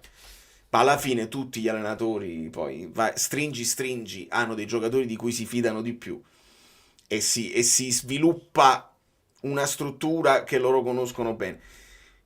La gestione sul lungo della partita, cioè a me sta bene che tu parti sempre con gli stessi perché dai delle certezze al gruppo squadra, e nello sviluppo poi che secondo me qualche minuto si poteva far risparmiare a tutti. E magari, ma non lo possiamo sapere per certo, magari arrivavi a queste partite con meno affanno, perché ho visto l'affanno nelle ultime partite e l'affanno significa che questa squadra non ha i colpi in questo momento dei campioni che tu dici il giocatore che te la risolve da solo. Questo è un discorso che fanno molti interisti. Non abbiamo il colpo del campione che te la risolve da solo. È una squadra che deve funzionare tutto al meglio, con le sovrapposizioni, con gli scambi, con i passaggi, eccetera, eccetera, perché non c'hai uno che si scarta mezza squadra. Noi, Kvara, ogni tanto si pigliava la squadra sulle spalle, ce lo ha fatto vedere anche Neres, che aveva la capacità di avere quel momento in cui imprendibile ti scarta 2 o 3 di loro e ti risolve la partita con la Fiorentina, per esempio. In questo momento Meret, Di Lorenzo, Rachmani, Buongiorno, Politano che ha avuto quella cosa per tirare e non ha tirato, Billing, Lobotka, McTominay anche lo devi mettere in condizione, non è un giocatore che da solo ti fa la cosa. Spinazzola, Raspadori, Lukaku. Vedete che basta raccontarli, basta dire i nomi, non ci sono dei giocatori che dice questo ti risolve la partita da solo. Di conseguenza devono stare tutti a 1000, devono stare tutti al massimo della loro condizione fisica, devono poter spingere al massimo e non devono avere le flessioni come le abbiamo viste da Anghissà, come le stiamo vedendo piano piano da Lobotka, da Rachmani, anche da Di Lorenzo e Lukaku che fa alti e bassi. Questa è la situazione, secondo me. Recuperiamo. No, Valerio, per precisare, tu hai ragione, però il mio discorso era più riferito a quando si dice le infrastrutture, lo stadio, il centro sportivo, tutte queste cose qua. Io, quando c'è questa proprietà, non ci riesco a credere che vedrò un centro sportivo del Napoli, uno stadio, tutti questi investimenti. Con questa proprietà, io queste cose qua, nello specifico, non me le riesco a immaginare. No, vale. No, è chiaro, Enzo. Allora, ok, perché tu ti stavi riferendo a Fabio Versati, quindi fa parte di una lunga conversazione che stavate facendo tra di voi, che io non ho potuto seguire perché ho staccato e sono andato a fare un attimo il marito. Ok, sì, no, è chiaro. Fai bene ad avere avere una visione realistica della situazione, perché con quelle possibilità economiche che ha De Laurentiis abbiamo fatto già il massimo, siamo arrivati al massimo e il massimo che puoi fare è, per aumentare il fatturato, è avere vittorie fare vittorie. Le vittorie ti portano i piazzamenti ti portano, se vai avanti nelle coppe ti portano più soldi, puoi vendere qualche maglietta in più se decidi di sviluppare anche all'estero, quello puoi aumentare di fatturato, ma più di questo, non potendo o non volendo, non lo so se puoi o non vuoi intervenire sulle strutture, perché a volte è anche una questione di che economicamente potresti anche farlo, ma ci deve essere la volontà di farlo. Venendo lui dal cinema è sempre il fatto di io al cinema affitto tutto, non devo comprare niente, vado nel capannone, faccio il film, smonto tutto e me ne vado. E quindi se questa resta la mentalità, perché lui fa sempre paragoni, io vengo dal cinema quindi ragiono in un certo modo, fai bene ad avere questa cosa. È chiaro che il discorso sembra fuori tempo parlare di strutture, di infrastrutture, quando stiamo lì per giocarci uno scudetto e sembra che non ce lo vogliamo giocare. Capisco, però è chiaro che esce, anche perché siamo anche giustificati dal fatto che ne ha parlato Conte stesso, riesumando un discorso che era di 10 anni fa con Benitez, quindi è naturale. Ma io non sono proprio tanto d'accordo col collega Ozzen, se mi permettete, perché il presidente mi dice sempre io sono un imprenditore, non un prenditore. Quindi un imprenditore deve far tendere una società a migliorare economicamente. Quindi momentaneamente sicuramente non si può permettere i grandi giocatori, Haaland, Bellingham, eccetera, eccetera. Però deve anche investire in maniera tale che la squadra possa crescere economicamente. Per farla crescere economicamente deve portare anche giocatori che ti fanno vendere la squadra. Cioè, comunque lui dice sempre io sono imprenditore. E che imprenditore è se non cresce? Giusto, non devo rispondere niente su questo. Nel frattempo si sviluppa il discorso. Valerio su Spalletti, lui parlava dei titolari del primo tempo e del secondo tempo, perciò teneva tutti in riga, diversamente da Conte che si gira e fa ma chi metto mo? Non posso aggiungere nulla a questo. È vero, è verissimo ed era arrivato a uno sviluppo anche di utilizzo della rosa Spalletti, dopo un anno però, cioè diamo il beneficio del dubbio a Conte, nel senso che quello che ci ha fatto vedere quest'anno è questa gestione qua. Cioè, Rafa Marin, mister, perché non gioco? Perché si cioè, non gli dice perché, ma gli dice perché devo vincere le partite. Cioè, è peggio quasi che dirgli sei scarso. Gli stai dicendo io con te perdo la partita. A Conte gli possiamo solo dare il beneficio del dubbio del secondo anno con una rosa un pochino più... una panchina un pochino più affidabile. Perché... è stato molto sottovalutato che però nell'anno di Spalletti tu Politano, Lozano li alternavi con grande costanza, Mario Rui, Olivera li potevi alternare con grande costanza, capitava l'infortunio a Kim, potevi utilizzare quel Juan Jesus che aveva 3 anni in meno rispetto adesso. Elmas era praticamente il 13° uomo, il 12° uomo che potevi utilizzare. Hai avuto l'apporto di Simeone e di Raspadori nei momenti giusti. Insomma, si era creato un modo di far partecipare tutti, anche quelli della panchina, con una certa costanza. Poi il discorso che viene fatto, no, quelli sono gli stessi della vittoria dello scudetto, viene a mancare tutto questo discorso qua, e quindi ecco perché quel racconto che ci fanno che questa squadra è la stessa che ha vinto 2 anni fa viene a mancare completamente. Però ti ripeto, sono d'accordo che Spalletti aveva capito come tenere tutti sul pezzo all'epoca. Voglio dare il beneficio del dubbio a Conte che se gli dai un Lozano è meglio di un Gonghe. Un Gonghe di adesso che entra al posto di Politano sono i buff, cioè non ti dà soddisfazione, non sembra che entra con la voglia e con la forza di dare un apporto alla squadra di un certo modo. Faccio morire Politano in campo con questo Gong qua. Contemporaneamente deve dire, ma tu c'hai un Gong al posto di Politano, ti trovi? Oppure dobbiamo intervenire anche là? Perché magari interveniamo. E là ci devono far sapere se Conte ha detto, ha parlato, se lui ha chiesto e la società ha detto non possiamo fare niente. Non abbiamo la verità sotto mano per poterla raccontare. Allora, era arrivato pure Fabio Versatile, è giusto che pure lui possa rispondere, perché poi nel frattempo Enzo aveva... Sono entrato probabilmente, Valerio parlava della lunga conversazione avuta oggi nel gruppo Teleco, oggi male, anzi malissimo, dare colpe è facile, va spiegato il perché, esatto, e stiamo cercando di farlo, ragazzi.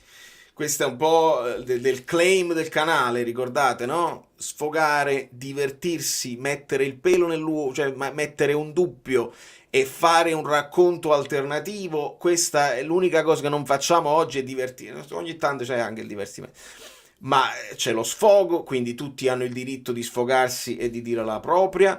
C'è la voglia di dare un racconto completo e dire una cosa in più rispetto che una cosa in meno, in modo che tutti possano ragionarci sopra e ognuno si può fare la propria idea. Benissimo. No, Valerio, per precisare, tu hai ragione. Ok, però qua abbiamo letto. il mio discorso era più riferito a... Ancora con sti spesi, o può capire che è fermutato il sonello. No, ti devo fermare. Vedi, è il secondo punto, cioè quello del divertimento, l'hai coperto. Devo fermare perché non lo so se magari c'ho uno strike di copyright per la No, ma sono d'accordo con te, Valerio, sulla questione di Billing che non è un fenomeno e che doveva magari servire per quei 10 minuti finali per partita. Questo è anche il mio pensiero. La stessa cosa vale anche per Gilmour, che ogni tanto magari può fare anche una partita da titolare senza dover aspettare, come dicevo nel vocale, l'infortunio di Lobotka a tutti i costi. Però mi viene anche da dire, ok, gli altri allenatori avevano gli 11 titolari così come Conte, però mi viene in mente che comunque Ndombele e Gaetano qualche partita in più la facevano anche da riserve, e quindi per questo dico, magari non da titolare ma da sostituti, Billing e Gilmour potrebbero dare una mano in più. Ci sta assolutamente tutto, perché vedi, mi hai fatto due nomi in più che non ho fatto prima, che ti avevo raccontato, Lozano, Olivera, Mario Rui, eccetera, eccetera, Politano, Elmas, ci hai aggiunto altri due che ogni tanto la partitella se la facevano, uno da titolare, uno da subentrato, così, sì, sì, assolutamente sì. Il problema più breve è che siamo sterili in attacco, senza dubbio. Milan-Napoli 1-2, entrò Zerbin con Spalletti. Sì, Zerbin che partita che ha fatto, migliore in campo col Venezia. Non andiamo a rimpiangere Zerbin, sia chiaro. Sono quelle cose del calcio che tu ti levi uno che magari con te non giocava mai e diventa poi importante. Ma poi ci sono i giocatori, perché Diao, ok? Mo ci piace Diao, e pure a me piace molto Diao. Diao al Napoli fa lo stesso impatto? Non lo possiamo sapere. Ricordiamo sempre che poi una maglia è più pesante di un'altra. In un comodo dove tu magari non hai grandi aspettative, non hai grandi situazioni di difficoltà, perché si sentono che prima o poi si salvano e giocano a pallone senza grandi pressioni, può essere che Diao viene al Napoli e non impatta, oppure Diao diventa subito titolare. Sei capace tu, Diao, a essere un subentrante come lo è stato Bene Neres? Oppure da subentrante fai più difficoltà perché i palloni ne sono di meno e scottano e magari ti incarti perché vuoi fare la soluzione, sei troppo Teniamole presente queste cose quando andiamo poi a rimpiangere i giocatori degli altri, perché è una legge del calcio che non è detto che un impatto funziona da una parte e funzionerebbe anche dall'altro, o sarebbe funzionato anche dall'altro. Questo teniamolo presente. Allora, giocatore fuori categoria Nico Paz, fortissimo. Poi aggiungo che è verissimo, Lukaku non tocca palla, ma Simeone manco ti svolta la partita. Sta qui la bravura dell'allenatore. Sì, è vero. Simeone stavolta è entrato a 62esimo. Ci aggiungiamo però, Davide, che è entrato a 62esimo in una squadra che non stava più giocando molto a pallone, che la stava buttando in avanti, così non stava sviluppando. Un Simeone, secondo me, in una squadra oleata, con un sistema di gioco e con l'abitudine a sviluppare in un certo modo, si può trovare in un certo modo. In una squadra, un Simeone che deve entrare sempre in una squadra in difficoltà, e ovviamente può sbattersi, può cercare però è difficile chiedere poi a lui. È chiaro, non è un impact player come lo sono stati altri in passato. Si deve ragionare parecchio, secondo me, sull'attaccante l'anno prossimo, perché per me Lukaku benino, se andiamo a vedere poi i numeri e l'apporto che ha fatto, che ha dato alla squadra, però l'anno prossimo avrà un anno in più e io non posso pensare che andrà a migliorare. Quindi il Napoli ci deve ragionare proprio bene su quello che è la sostituzione di Osimhen, perché fino a mo' è sostituito con Lukaku, ma è temporanea e ci devi, secondo me, ragionare tanto. C'è una distanza abissale tra centrocampo e attacco nel secondo tempo, non riesco a dare troppa colpa agli attaccanti. Esatto. Nel frattempo aumentano qua i vocali.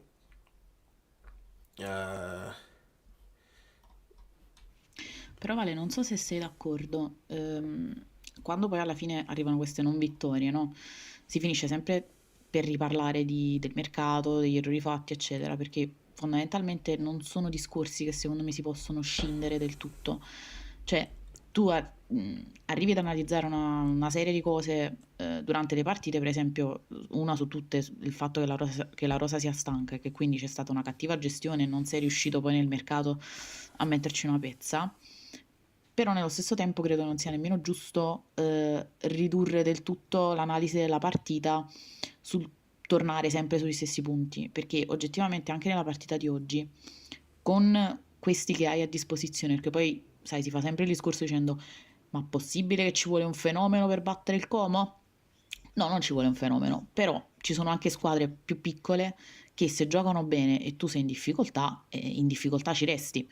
Quindi secondo me è anche vero che con quelli che ci sono, facendo delle scelte un pochino più accurate, potevi anche provare a vincerla lo stesso la partita. Non so se mi sono spiegata.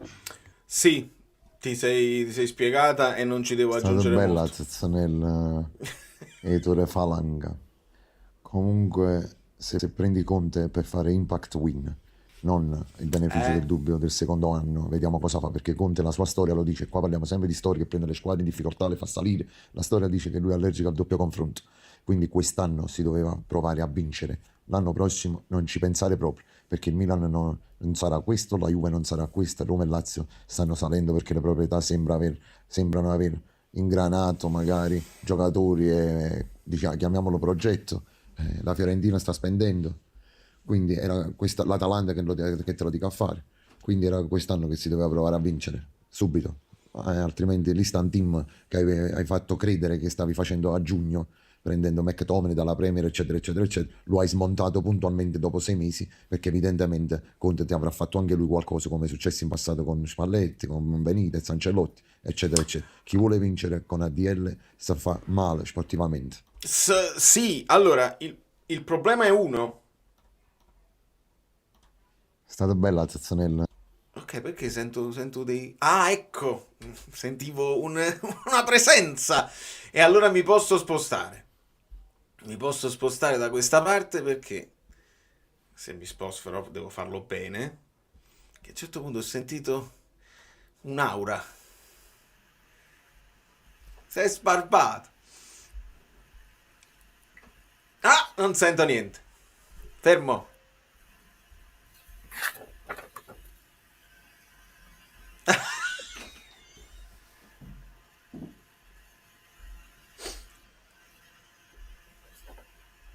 Mi ha fregato. Mi ha fregato. Mi ha fregato. Buonasera amiche belline, buonasera amici bellini, buonasera Valerio. Standing ovation. Standing ovation. Nel 1977 Steven Spielberg aveva emozioni contrastanti. Alla fine, nonostante qualche problema di troppo in sede produttiva, il suo nuovo film era un successo commerciale clamoroso. Non aveva superato addirittura quello dello Squalo, no? Che ha fatto 250 milioni di dollari, incontri ravvicinati del terzo tipo.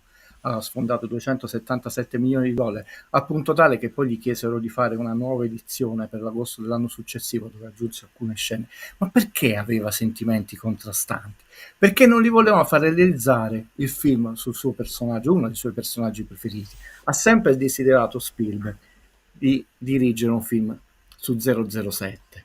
Gli venne in soccorso il suo grande amico George Lucas. Erano in vacanza insieme agli Hawaii e Lucas disse: non devi essere depresso perché io ho qualcosa di meglio di 007, e gli presentò uno strano personaggio molto avventuroso che però di professione faceva l'archeologo, e così nacque Indiana Jones, uno dei personaggi più amati della storia del cinema.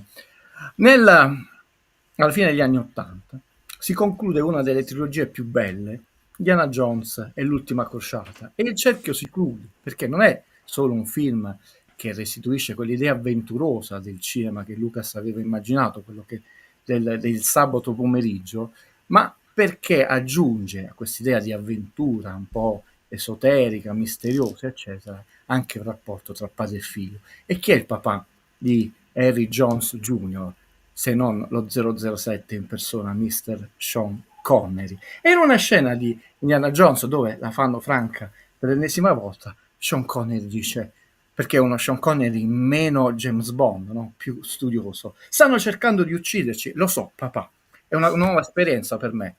A me capita sempre. Ecco, il nostro Antonio Conte, Harry Jones Senior, che si sta stupendo che certe cose capitano nel calcio, e il canale di Valerio, Guido, eccetera, e l'Indiana Jones, a noi capitano sempre.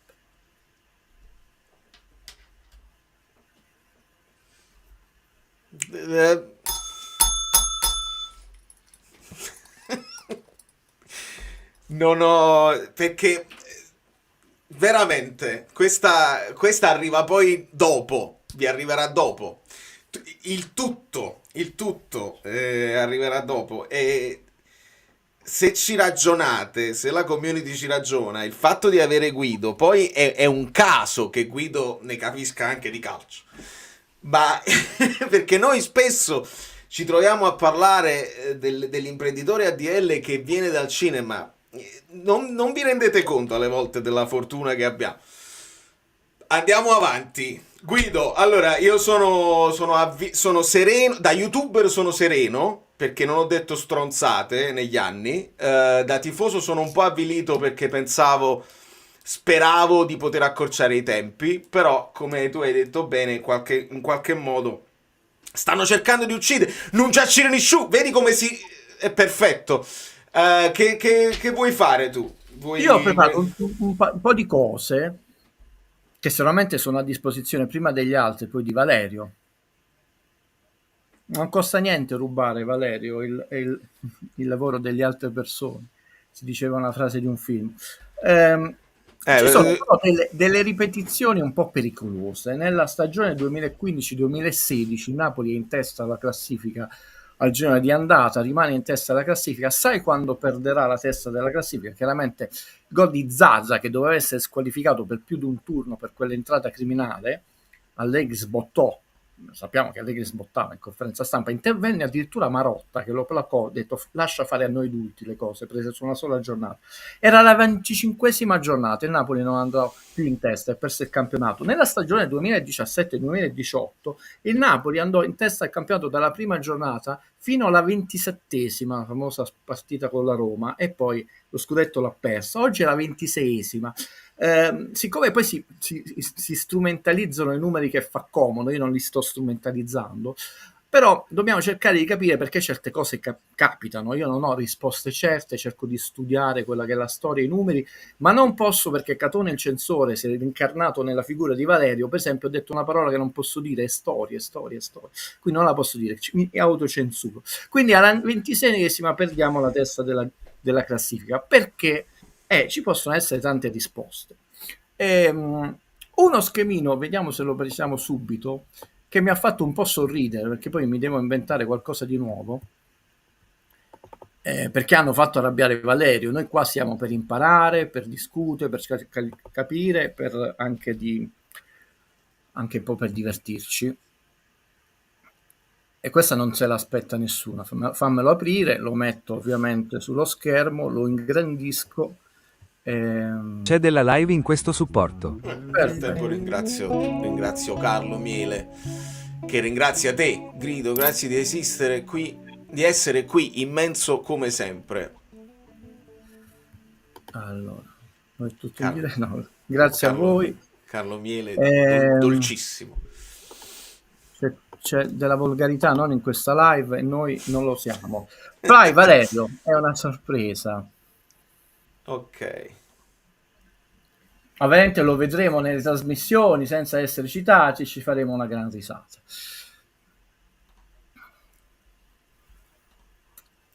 Allora, mi sono divertito a confrontare poi i minuti che questi giocatori avevano accumulato alla 26esima giornata nelle stagioni precedenti con quelli di questa attuale, perché Napoli alla settimana tipo, eccetera, eccetera, eccetera, non la ripetiamo.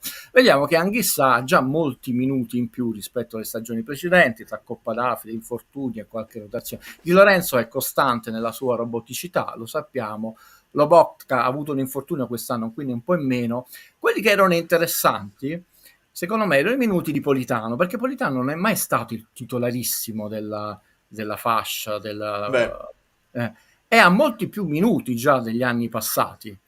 Come uno, e non posso dire quella parola, è oggettivo e storia, eccetera, Neres non è mai stato titolare delle sue squadre. Chiaramente in giallo, perché non giocava nei quelli colori del Napoli.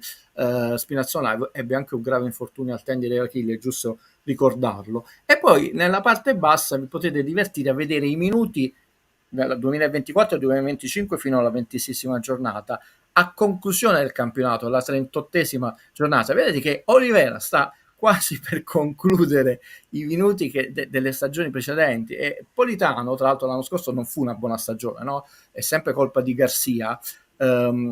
Quando si dice stanno overperformando come Neres, cioè Neres a parte una stagione ha già raggiunto i minuti della stagione 2020-2021, vabbè, sappiamo per questioni geopolitiche, quelle 2021-2022, eccetera, eccetera. Però storia calcistica, ecco, così non incorro in un inciampo, di un giocatore va valutata, Valerio, calcisticamente parlando, gli infortuni, la pressione. Ce lo spiegò in quella bellissima intervista in francese su France Football Benitez. Poi se non li puoi comprare te li devi costruire, un certo tipo di giocatori, e per costruire serve un po' di tempo. Questo era un primo schemino, che non significa che abbiamo perso per questo, però è una delle valutazioni che dobbiamo mettere nella nostra mente. A te riflessioni e domande? No, la riflessione era, e poi ti aggiungo un vocale di Fabio che mi ha detto che praticamente erano su dei dati, quindi la capa mia è troppo grande per stare nella... sentiamo direttamente Fabio. Quindi oggi ho controllato 9 giocatori, alcuni dati voglio riportare, 9 giocatori sui 13-14 che giocano con Conte hanno superato i 2000 minuti e siamo ancora a febbraio, dopo un mese di gennaio super, il mese di febbraio è molto triste, però quello che ti voglio chiedere, 2000 minuti hanno superato, quindi si fa il conteggio delle partite più recupero, giusto? Oppure solo dei 90 minuti? Ma la domanda è, perché questa tabella ha valore? Io non vedo, per esempio, faccio un esempio, Lukaku che ha giocato 2000 minuti e passa al massimo del livello, o magari Di Lorenzo o McTominay o Anghissà. Sì, tengono 2000 minuti come dato, però non è che giocano 2000 minuti al massimo. Quindi è possibile che sono già logori e i cambi che il Napoli non ha, quindi pesano 3 volte di più. Beh, no, intanto non è vero, perché chi ha superato i 2000 minuti sono McDonald's, Lobotka, Anghissà, Rachmani e Di Lorenzo. Lukaku, compresa la Coppa Italia, 1933 e Buongiorno 1717. Di Lorenzo 2644, 2623 Rachmani, 2524 Anghissà, 2274 Meret, 2149, sto dicendo anche compresa la Coppa Italia, perché comunque l'hai giocata. Lobotka 2000. Ti ha risposto Emiliano, perché poi ti avevano chiesto 6 minuti, erano coppe comprese negli altri anni.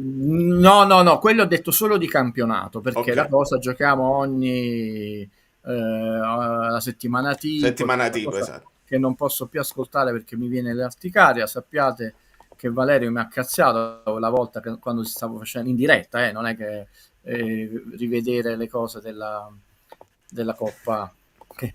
Allora, vediamo un altro specchietto, Valerio. Sempre se ci sono domande tu riportale. No, e la riflessione su quello che avevi fatto prima, il dato, è un passaggio di un mio video di qualche giorno fa, dove dicevo perché Messi e Cristiano Ronaldo sono Messi e Cristiano Ronaldo, sono anche perché non si infortunano mai e ti reggono tutta una stagione, coppe comprese, per sempre, e quindi quelli hanno un valore anche per quello. Il valore di Callecon, no? Era quello. Esatto, cioè... esatto. Spinazzola, a prescindere, drammatico, perché il tendine d'Achille è insieme al crociato l'infortunio da più scongiurare possibile. Però spesso ha avuto infortuni muscolari. Vediamo quest'altro schemino piccolo, perché questo secondo me merita una riflessione. Chiaramente sono troppo poche queste 4 partite da analizzare, no? Le prime 22 e le ultime 4, anche se ci avevano abboffato le orecchie la settimana tipo, però le volevo agganciare delle riflessioni che io facevo prima. Nel senso, Valerio li può leggere, sono tutti in calo i numeri, drammaticamente in calo, tutti, pure i calcinanti. Quindi tiriamo di meno in porta, tiriamo meno nello specchio, eccetera. Potete divertirvi a leggere meno. E io che dicevo, ragazzi, siamo troppo all'inizio, il Napoli questa cosa non va bene, è snaturato, che comunque tira poco. È vero che sta avendo una percentuale realizzativa insolitamente alta per la sua storia e mantiene una percentuale realizzativa al passivo, cioè di gol subiti molto bassa, però non può andarci sempre bene. Qua non è Iettatura, Maliaguro, il Vater che fa qua, se quello pareggio già è, insomma, è anche la storia di un campionato, di una società. Siamo molto al limite e questo limite, che era già pericoloso, è sceso in queste partite. Non è un caso che tu le perdi questo punto. Va considerato che delle 8 sorelle, manco 7, quindi ci mettiamo anche la Fiorentina. Il Napoli è la squadra che tira di meno, ma molto meno. Cioè il Napoli ancora non ha raggiunto i 100 tiri, ne ha 96.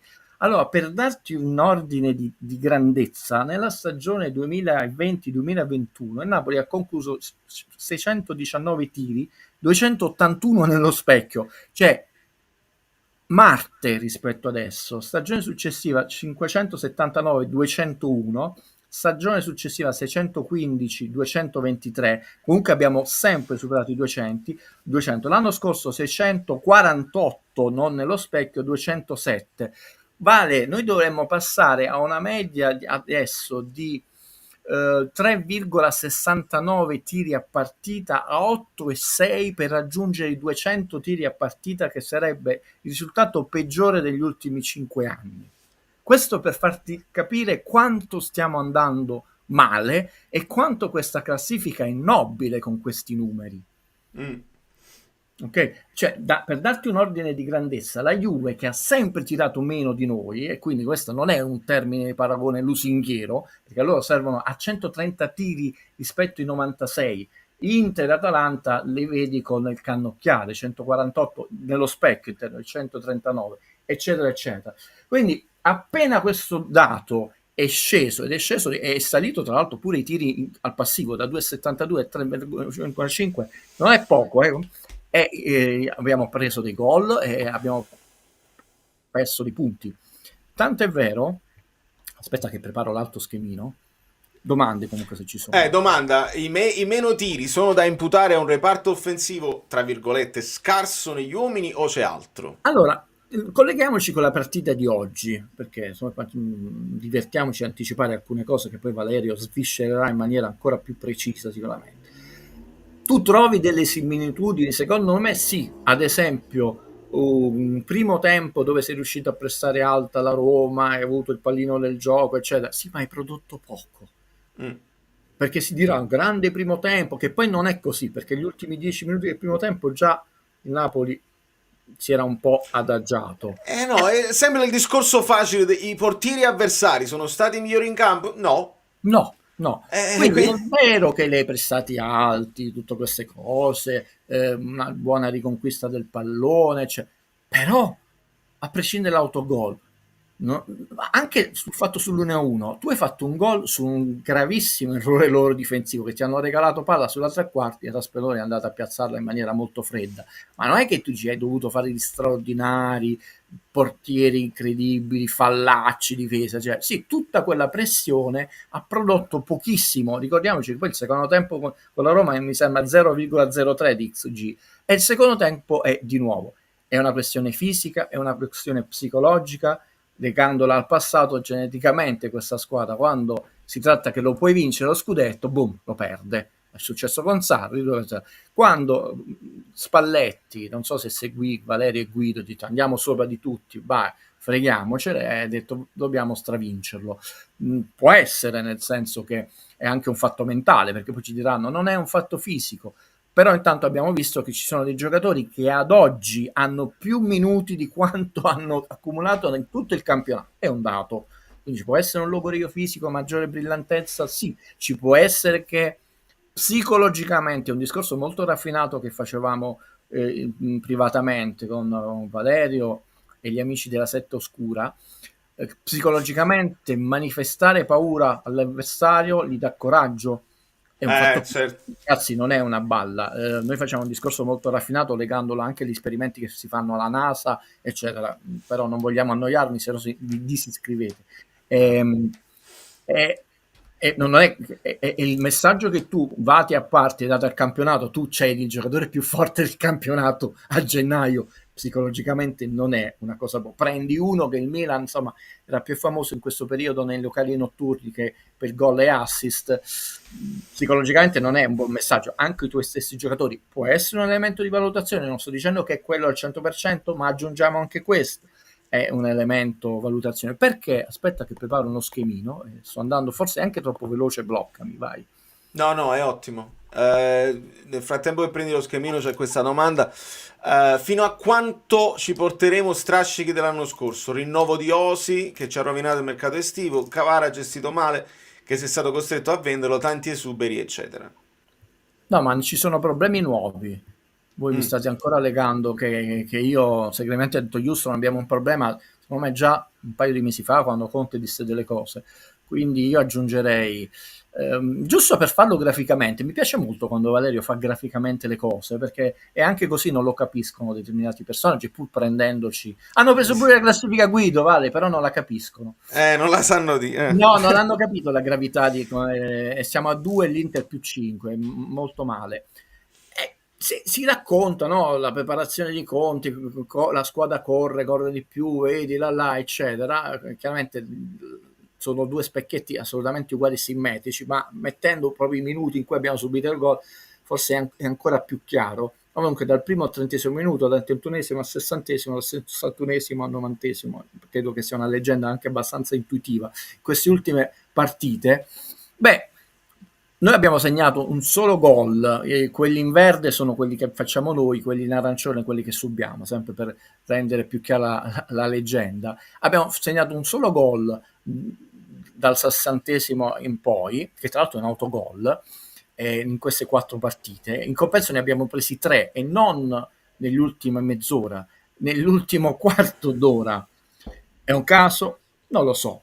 Però intanto incominciamo a valutare questo aspetto, che una certa narrazione, e tra l'altro nella settimana tipo il Napoli avvantaggiato perché è stato un dominio, cioè praticamente gli unici 2 cretini sulla fascia della terra siamo Valerio e io, perché diciamo non è proprio così, la storia ci racconta. Guido, mi hai ricordato una cosa, scusa se ti interrompo, la volevo dire questa, se no me la perdo nella memoria. Vai. Ho notato questo a ribadire quanto Conte odia perdere e quando poi sbarella proprio quando perde.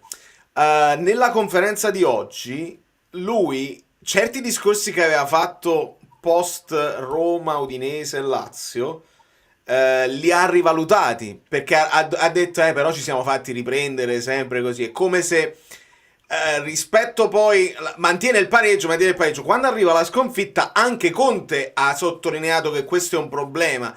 Non lo ha sottolineato nelle 3 partite dove ancora non avevamo perso, ma questa volta si è sentito proprio anche deluso delle partite precedenti. Non so se mi sono spiegato, cioè è come se avesse ripesato anche quelle là che abbiamo pareggiato all'ultimo secondo. Sì, ma apro una parentesi, ragazzi, ricordate sempre che non sono qui per sentirmi, casomai puoi dire Guido, ma allora è inutile che si va nel campionato. Assolutamente no, perché l'emozione per me è sacra di qualunque cosa, quindi l'emozione, la gioia, è bello già essere tifosi del Napoli, e non fatevi intristire da certi sfottò volgari, certi personaggi, ricordatevelo sempre, eccetera. Semmai è una forma di analisi, un po' come una sorta di apprendimento e di protezione, quindi questi 2 concetti sono molto importanti per me.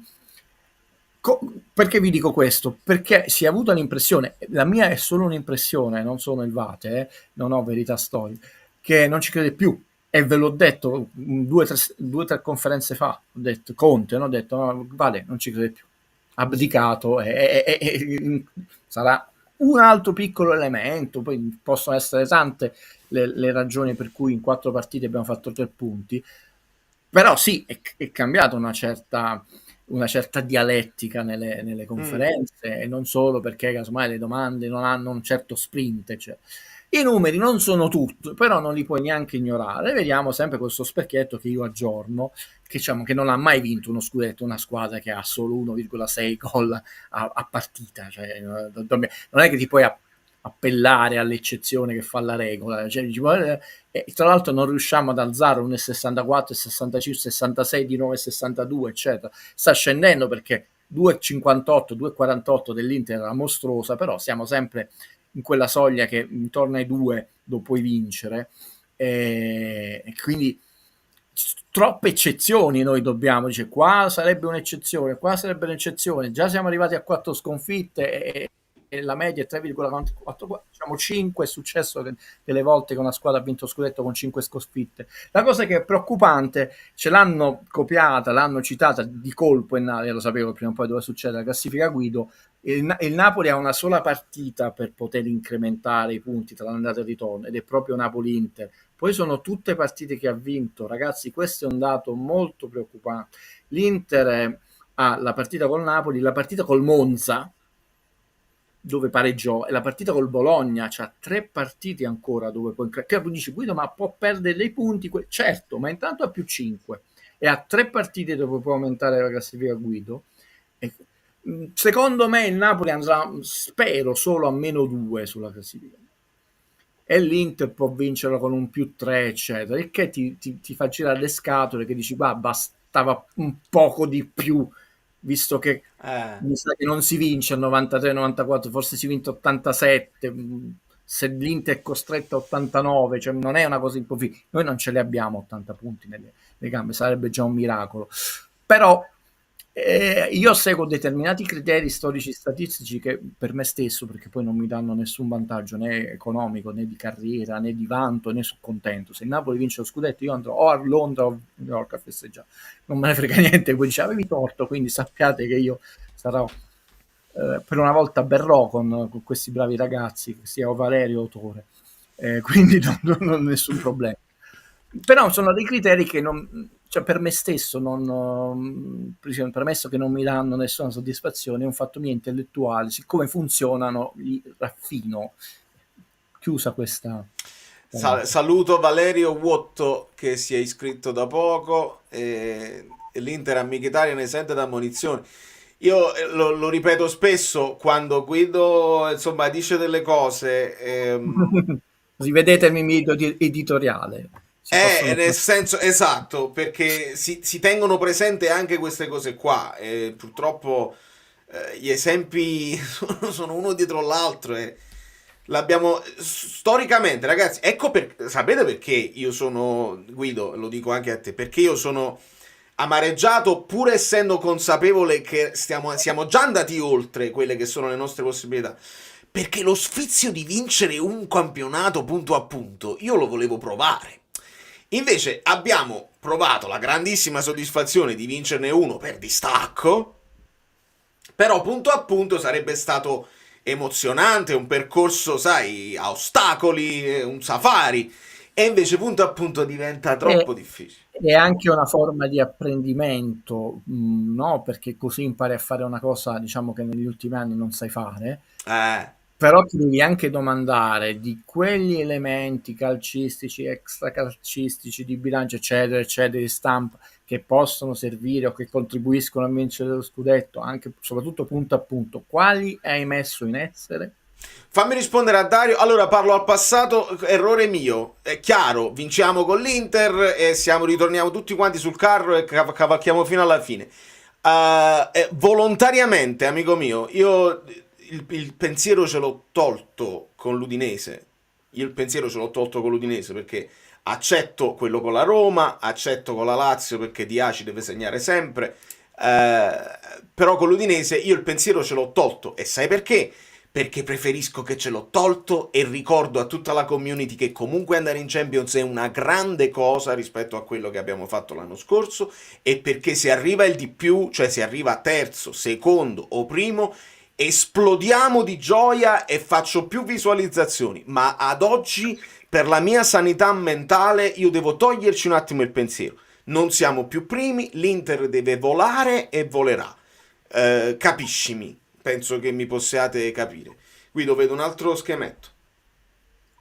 Sì, secondo me è molto importante, perché io mi sto già collegando alla stagione futura, ed è un mio pallino. Questo veramente non interessa a nessuno. Fortunatamente da quando ne parlammo interessa anche a Valerio, però è un punto, visto che dobbiamo fare la Champions. Questo è il ranking UEFA delle sole squadre italiane. Il Napoli è in questo momento 32esimo di tutte, quindi considerando anche il Real, Liverpool, è la penultima delle 7 presunte più Fiorentina sorelle.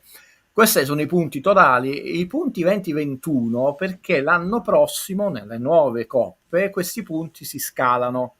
Io lo dico sempre, è importante che i punti di una stagione valgono per 5 anni, è molto più importante una vittoria nelle coppie che in campionato, perché l'anno prossimo i 3 punti che hai fatto con la Juve non ne hai, devi fare un'altra vittoria. Invece quei punti quindi noi intanto già possiamo sapere al 100% quali saranno i punti minimi di Roma, Inter, Atalanta e là. Poi ovviamente la Roma, l'Inter, la Lazio e la Fiorentina, se dovessero vincere, io glielo auguro da sportivo, e passare dei turni, incrementeranno questi punti. Che cosa ci dice questo specchietto? Ci dice che il Napoli già perderà un'ennesima posizione rispetto alla Fiorentina, cioè il Napoli è in quarta fascia l'anno prossimo, che significa che poi ci piangeremo, che la Cuba punti, come si chiama. E ci dice un'altra cosa, Valerio, per il campionato del mondo del club, che anche se dovesse fare un'ottima Champions, noi per la prossima stagione, Roma e Inter, manco se prendi l'Enterprise li raggiungi, ma tu non raggiungi manco Atalanta e Milan, perché cioè fare 15-16 punti una stagione, e il Napoli qualche volta ha fatto 20-22, eccetera, significa che gli altri non devono fare manco un punto e li raggiungi, ma qualche punto facendo la Conference, l'Europa League, il Milan.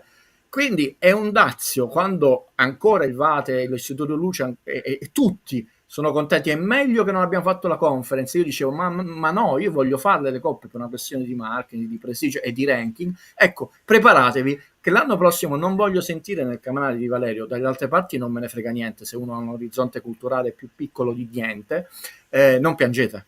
Non piangete, perché intanto ti devi fare le coppe da quarta fascia. Se fai in Europa League probabilmente no, perché scalano, non le prime, ma noi auspichiamo la Champions, che significa incontrare più squadre forti, il che significa Cuba punti, il che significa che per ritornare in Champions hai un campionato molto difficile e non puoi sperare sempre che Milan, Juve e Roma toppino alla grande, perché questo è un campionato dove queste squadre hanno toppato, e anche l'Inter ha molti meno punti rispetto all'anno scorso. La classifica del Napoli è buona, ma non si può non considerare che è stata favorita anche il fatto che le altre squadre hanno zoppicato un po'. Però non è di nuovo quanto è pessimistico qui. Questi sono numeri, e sono numeri che tu già sai, non puoi scappare alla verità. Fermi tutti. Guido, aspetta, leggo un attimo, poi ti leggo. Vado fuori tema. Questo non apriamo, perché già gliel'ho chiesto anche io. Alberto ti chiedo un'analisi di Partenope. Sì, domani o dopodomani, tranquillo, mi sono dimenticato. Ok. Ti giravo questa.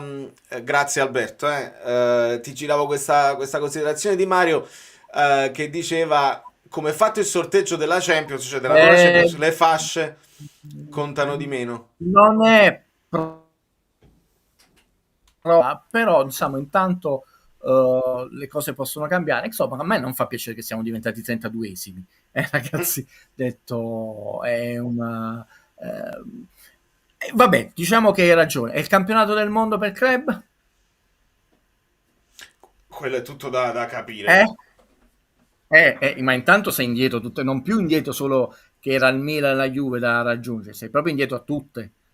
Il prossimo campionato del mondo per club dice vabbè, ma è fatto 8 anni, ma ragazzi, se tu riguadagni 5.000 punti, perché si fa in migliaia all'anno, forse ce la fai giusto, ma certo non ti puoi consentire un altro anno senza coppe. Però insomma, secondo me, lo so, questo è un concetto che proprio le persone non sentono loro, il fatto del ranking UEFA, non ci posso fare niente. Però piano piano, Guido, perché il discorso delle coppe, per fortuna, ha dimostrato, cioè poi qualcuno lo porterà avanti perché non hanno altro modo di raccontare il calcio, però il discorso delle coppe, quando te lo dice anche il capitano, e ti dice, Di Lorenzo, ti dice a noi manca giocare la coppa perché ci aiutava, ci teneva in allenamento, ci teneva sotto stimolo, ti fa lavorare meglio sotto certi punti di vista. Io spero che piano piano arrivi, utilizzando anche gli esempi di chi ha fatto settimana tipo ed è comunque caduto. Vedi per esempio l'Inter contro la Juventus che fa la settimana tipo e cade,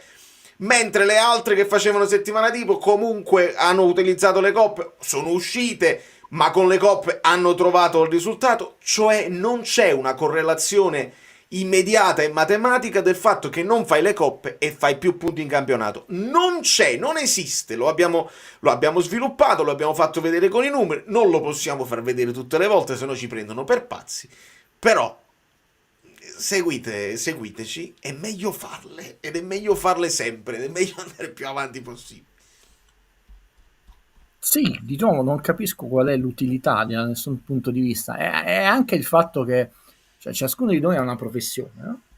Quindi per un attimo, un secondo solo, accantoniamo il calcio, ma noi miglioriamo quando ci confrontiamo con quelli migliori di noi, non adagiandoci sugli allori, no? Che sia in campo musicale o il mio. Io ho incominciato a imparare a non fare così.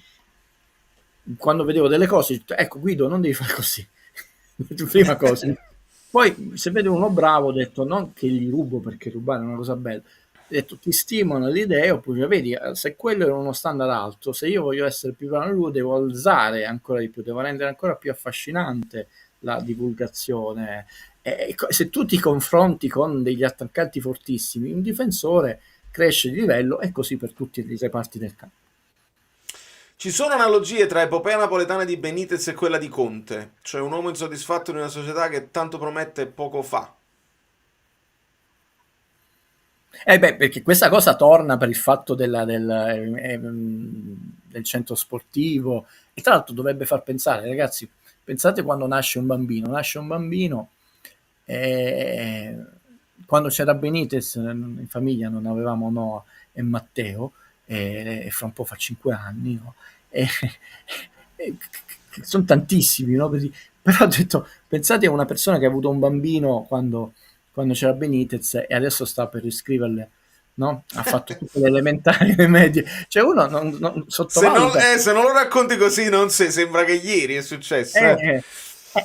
Quindi più che altro, più che analogia, ho detto ragazzi, 10 anni sono tanti nella vita di una persona, figurati di una società. Volevo per dire, perché non è farina del mio sacco come frase, no? L'ottimo Torre Falana diceva alla fine il Napoli è stata una start-up, però non puoi essere una start-up per sempre, per 20 anni. Sei una start-up che sei un'idea innovativa di un commercio, di un'attività, eccetera, poi ti strutturi, diventi azienda, a volte diventi talmente interessante che vieni inglobata, no? Questo sembra che tu sia una perenne start-up, però non funziona così. Dopo 20 anni non puoi essere sempre la start-up. Cioè, quali sono le considerazioni? Se tu sei una start-up hai determinate caratteristiche che dovrebbero dire la società agile, no? Senza mutui, ok, se sei una start-up, no? Sei una società di 20 anni. Moratti mi sembra che sia 18 anni alla guida dell'Inter. Nessun presidente degli ultimi anni è stato 20 anni alla guida di una società di calcio in Italia. Quindi guarda come si sviluppa. Esatto. Secondo elementare, vedi, così fa più impressione. Fa ancora più impressione, grande Mario. Guido, potresti fare un recap dei gialli dei giocatori della nostra squadra del cuore, ti dice Angela. Io posso spoilerare che Di Lorenzo è andato in diffida. No, ma non è che spoilerare, i dati sono di tutti, ce li prende il Vadi, ce li prendono tutti, non li dobbiamo dire ad Angela. Anghissà 4, lo sapevamo. Lo sapevamo. No, ma noi siamo... Ricordati che 2 dei miei maestri di vita sono stati Luciano De Crescenzo e Riccardo Pazzani. E quindi io orgogliosamente, ricordati, sono un uomo d'amore. E quindi difficilmente potrei sclerare come quello che non si lava i capelli, insulta, eccetera. Quindi sono di tutti, anche di Angela, non solo di Angela. 4 Anghissà, 1 di Buongiorno, 4 di Lorenzo, ma il buon ottimo Valerio è avanti, già aveva segnato sulla sua Argentina, 2 JJ, 1 Kvara, però ininfluente, credo di poter dire, però lo citiamo perché comunque la classifica del free play dell'anno, poi quando prendi meno gialli, comunque l'ha preso.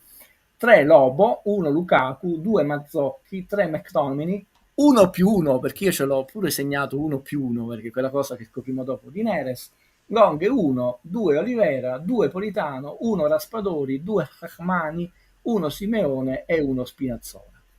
Spero di essere stato preciso. Non lo so, se dico a Simone, ma non prendo il messaggio. Non lo so se si riferiva a quello, Guido, si riferiva forse a qualcun altro. Con Di Lorenzo diffidato e Mazzocchi rotto, propongo la mia candidatura come terzino, save SSC Napoli. E Guido, sappiamo che alla fine il vice di Lorenzo, alla fine gioca solo quando Di Lorenzo zoppa. In questo caso il vice di Lorenzo è fermo ai box. E l'unica soluzione che mi viene in mente è spostare Spinazzola poi a destra se hai recuperato Olivera e quindi appari così. Però veramente la coperta è corta. Asa è stato provato terzino. Sì. È stato provato terzino, l'informazione è sfuggita di più.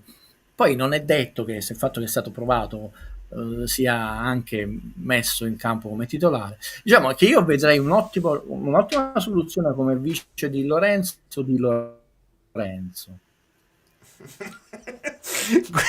Allora, questione centrocampo.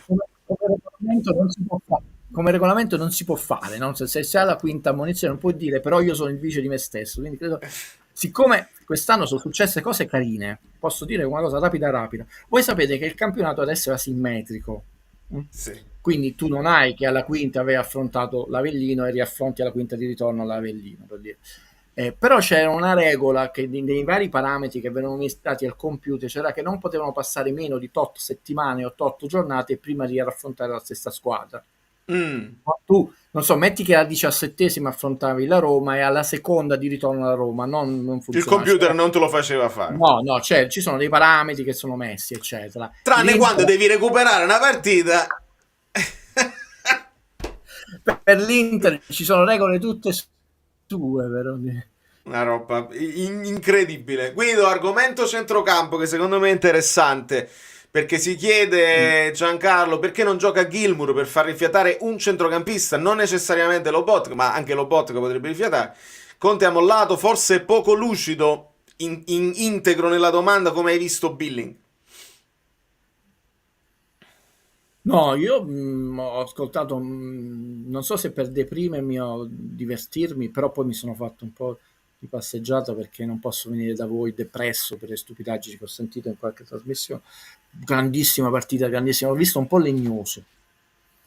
E chiaramente il campionato inglese rispetto a quello italiano sappiamo che è molto più, come si dice, performante, però è diverso. Non puoi giudicare un giocatore a un calcio di rigore, figurati per mezza partita che sei appena arrivato là. Però quindi può darsi che esplode, però non l'ho visto un'ira di Dio. Chiaramente da un punto di vista fisico, strutturale, lo sappiamo, tutti i marcantoni, però nella partita di oggi, dove tra l'altro Napoli il secondo tempo fai fatica a dire questo è andato bene, ma non mi ha fatto una buona impressione, ma sulla prestazione di oggi, che poi diventa anche difficile perché è la prima, anche Anghissà lo puoi colpevolizzare, però i giocatori si sentiva in campo, tu anche tu l'hai notato, no? Vari, punto, eccetera. Lui c'aveva una paura addosso, anche perché l'arbitro immediatamente ce l'aveva già mezzo fuori il cartellino. Io questo lo chiedo a Conte, ovviamente non lo chiede nessuno, ce lo chiediamo tra di noi. Ha senso mettere Anghissà nel finale di una gara quando sai che non ti darà, oppure Conte dice no, lui andrà comunque al massimo e non verrà ammonito? Sono professionisti, lo devi fare, e la partita era anche giusto come cambio. Tra l'altro non è detto che Billing aveva tutti i 90 minuti a 1000 nelle gambe, cioè non è questo sì, per questo dice, però per questo si chiedono Gilmour col doppio play. Sì, l'abbiamo fatto in Coppa Italia, mi sembra, se non sbaglio. Sì. Non è una soluzione così, ne abbassi uno. Di solito noi a volte in alcune partite lo Bocca che si abbassa sulla linea di difesa, a volte lo vedevamo Zambo che inizia alto, poi in queste rotazioni continue del centrocampo lo vediamo più dietro di Lobo. No, assolutamente è una cosa che abbiamo visto poco, ma una sua logica in tanti sport, anche nella pallanuoto, nella pallacanestro, eccetera. Ma nel calcio spesso puoi giocare così. C'è un allenatore super professionista, ben pagato, ha scelto così. Ma ripeto, non è stato per un solo giocatore oggi. Il Napoli secondo me non è una squadra con una grandissima qualità, poi è andata a perderla sempre. Se manca una certa brillantezza, anche lucidità nel passaggio, nella soluzione di passaggio, nella soluzione di tiro.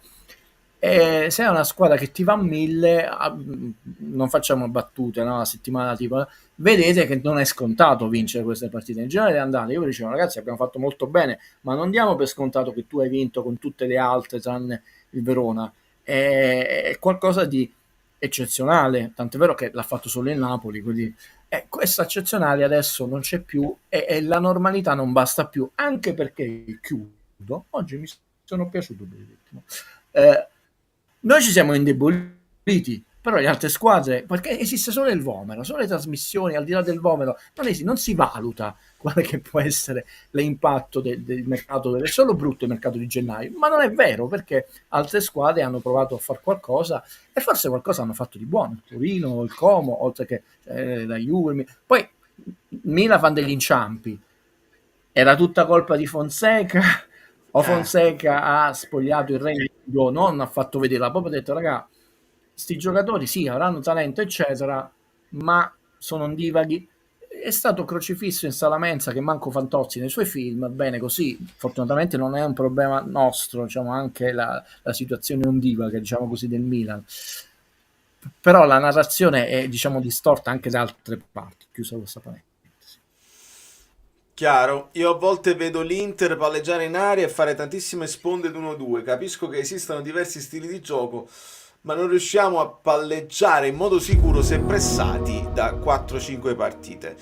Guido, io condivido questa cosa, cioè non sviluppiamo bene, non lo so se è solo un problema di 3-5-2 o di 4, cioè di modulo oppure di momento. Secondo me le sono rivisti un po' bene.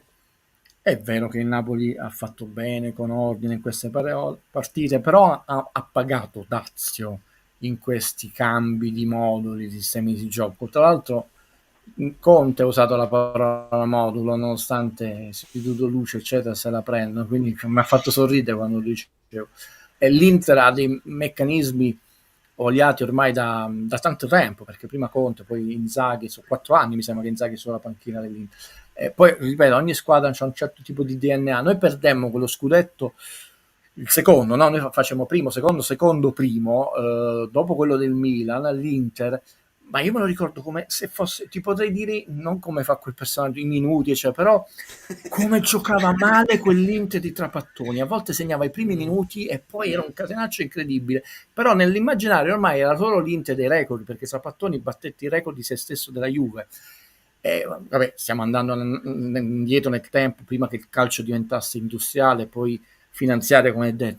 Però diciamo l'Inter non ha bisogno di un certo tipo di gioco, noi abbiamo bisogno di un certo tipo di gioco, quando non siamo capaci per rispondere a farlo e siamo un po' macchinosi e il passaggio un po' più dietro ti fa, oggi l'hai visto, andate a rivedere le azioni, c'è quel passaggio e tu vedi quel mezzo metro dietro ci ha fatto perdere 3 passaggi e tempi di gioco con una squadra che ti pressa e corre, va uomo su uomo, hai perso tutto quel tempo. Dici, vabbè, hai avuto la palla, il 52% possesso di palla, non funziona così. Il tiro di Bonitano, se l'aggiusta, poi decide di non tirare, ha fatto un passaggio perfetto, perché comunque l'idea è quasi di pallanotistica, la passi al centro, anche sa, la tira a telefonata, eccetera.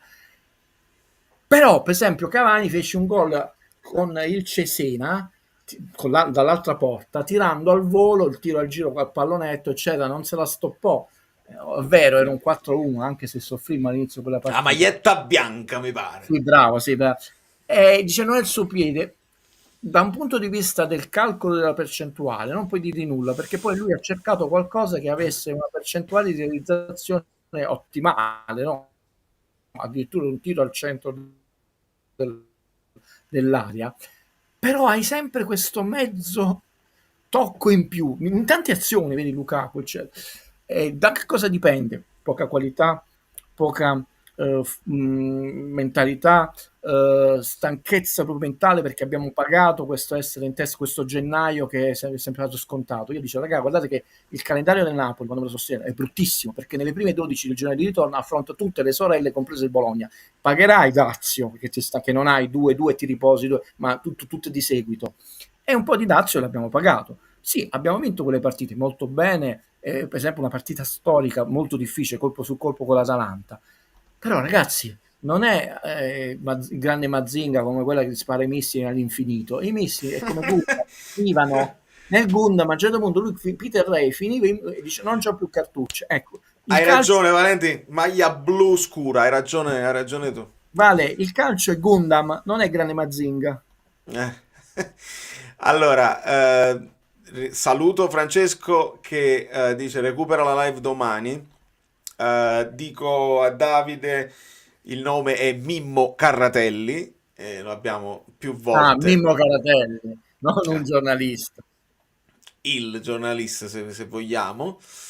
E Rocco, se Scott segna su quel tiro, risponde praticamente a se stesso. Se if my grandma had wheels, se mia nonna avesse avuto le ruote, ti sei praticamente risposto. Allora, Vale, sempre nelle tue analisi tattiche, ma l'avrai notato prima che io adesso te lo dica, senza scomodare Meret, tutta questa narrazione tossica, eccetera, vai a vedere dove è il portiere. È a mezzo metro dalla linea di area piccola, che è 5 metri e mezzo.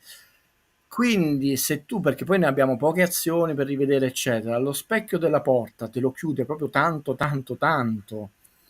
bisogna anche dare i meriti. È la parata di Butez, ok. Vedi questo particolare, il portiere nello screenshot troverai che è a pochissimi centimetri dalla linea dell'area piccola, che come sappiamo è 5,5. Adesso stiamo rompendo le scatole dopo le misure. No, è chiaro perché... No, perché sennò poi dice ha sbagliato, eccetera. Ragazzi, lì lo specchio te lo chiudo proprio tanto. Vero. E quest'altra considerazione di Nicolao mi ricorda un discorso privato che stavo facendo i conti su quanto poi durano gli allenatori 3,5, no, non 5 anni. Allora, Inzaghi 4 anni sulla panchina dell'Elite, questa è la differenza. Noi non riusciamo ad avviare un progetto. Con ADL solo Mazzarri 5 anni, che però non erano 5 anni, forse hai sommato...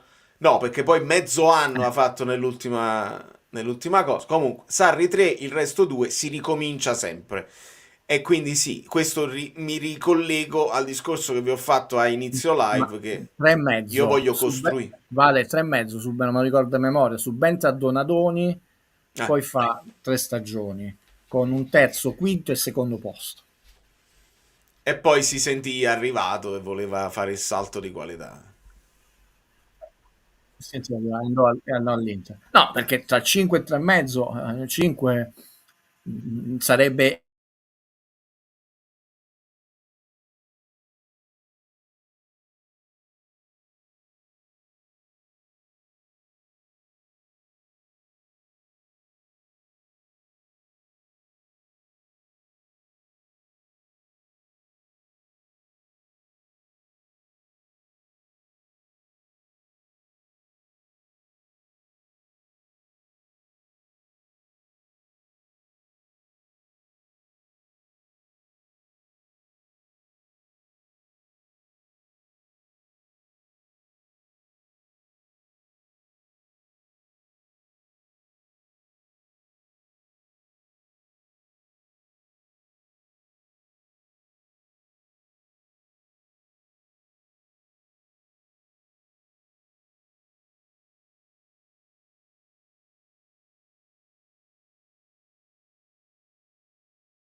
Blah.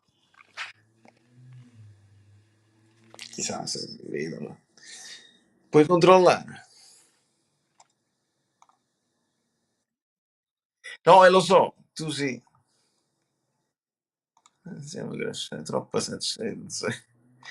I poteri forti le hanno... Ah! Allora mi vedete? Ma vedete solo me così? Buonasera. Cioè gli altri due sono bloccati? Voglio capire. Solo te così. Beh, ragazzi, allora ne approfittiamo. Riporto i saluti di Guido. Guido, tu dici, io ripeto.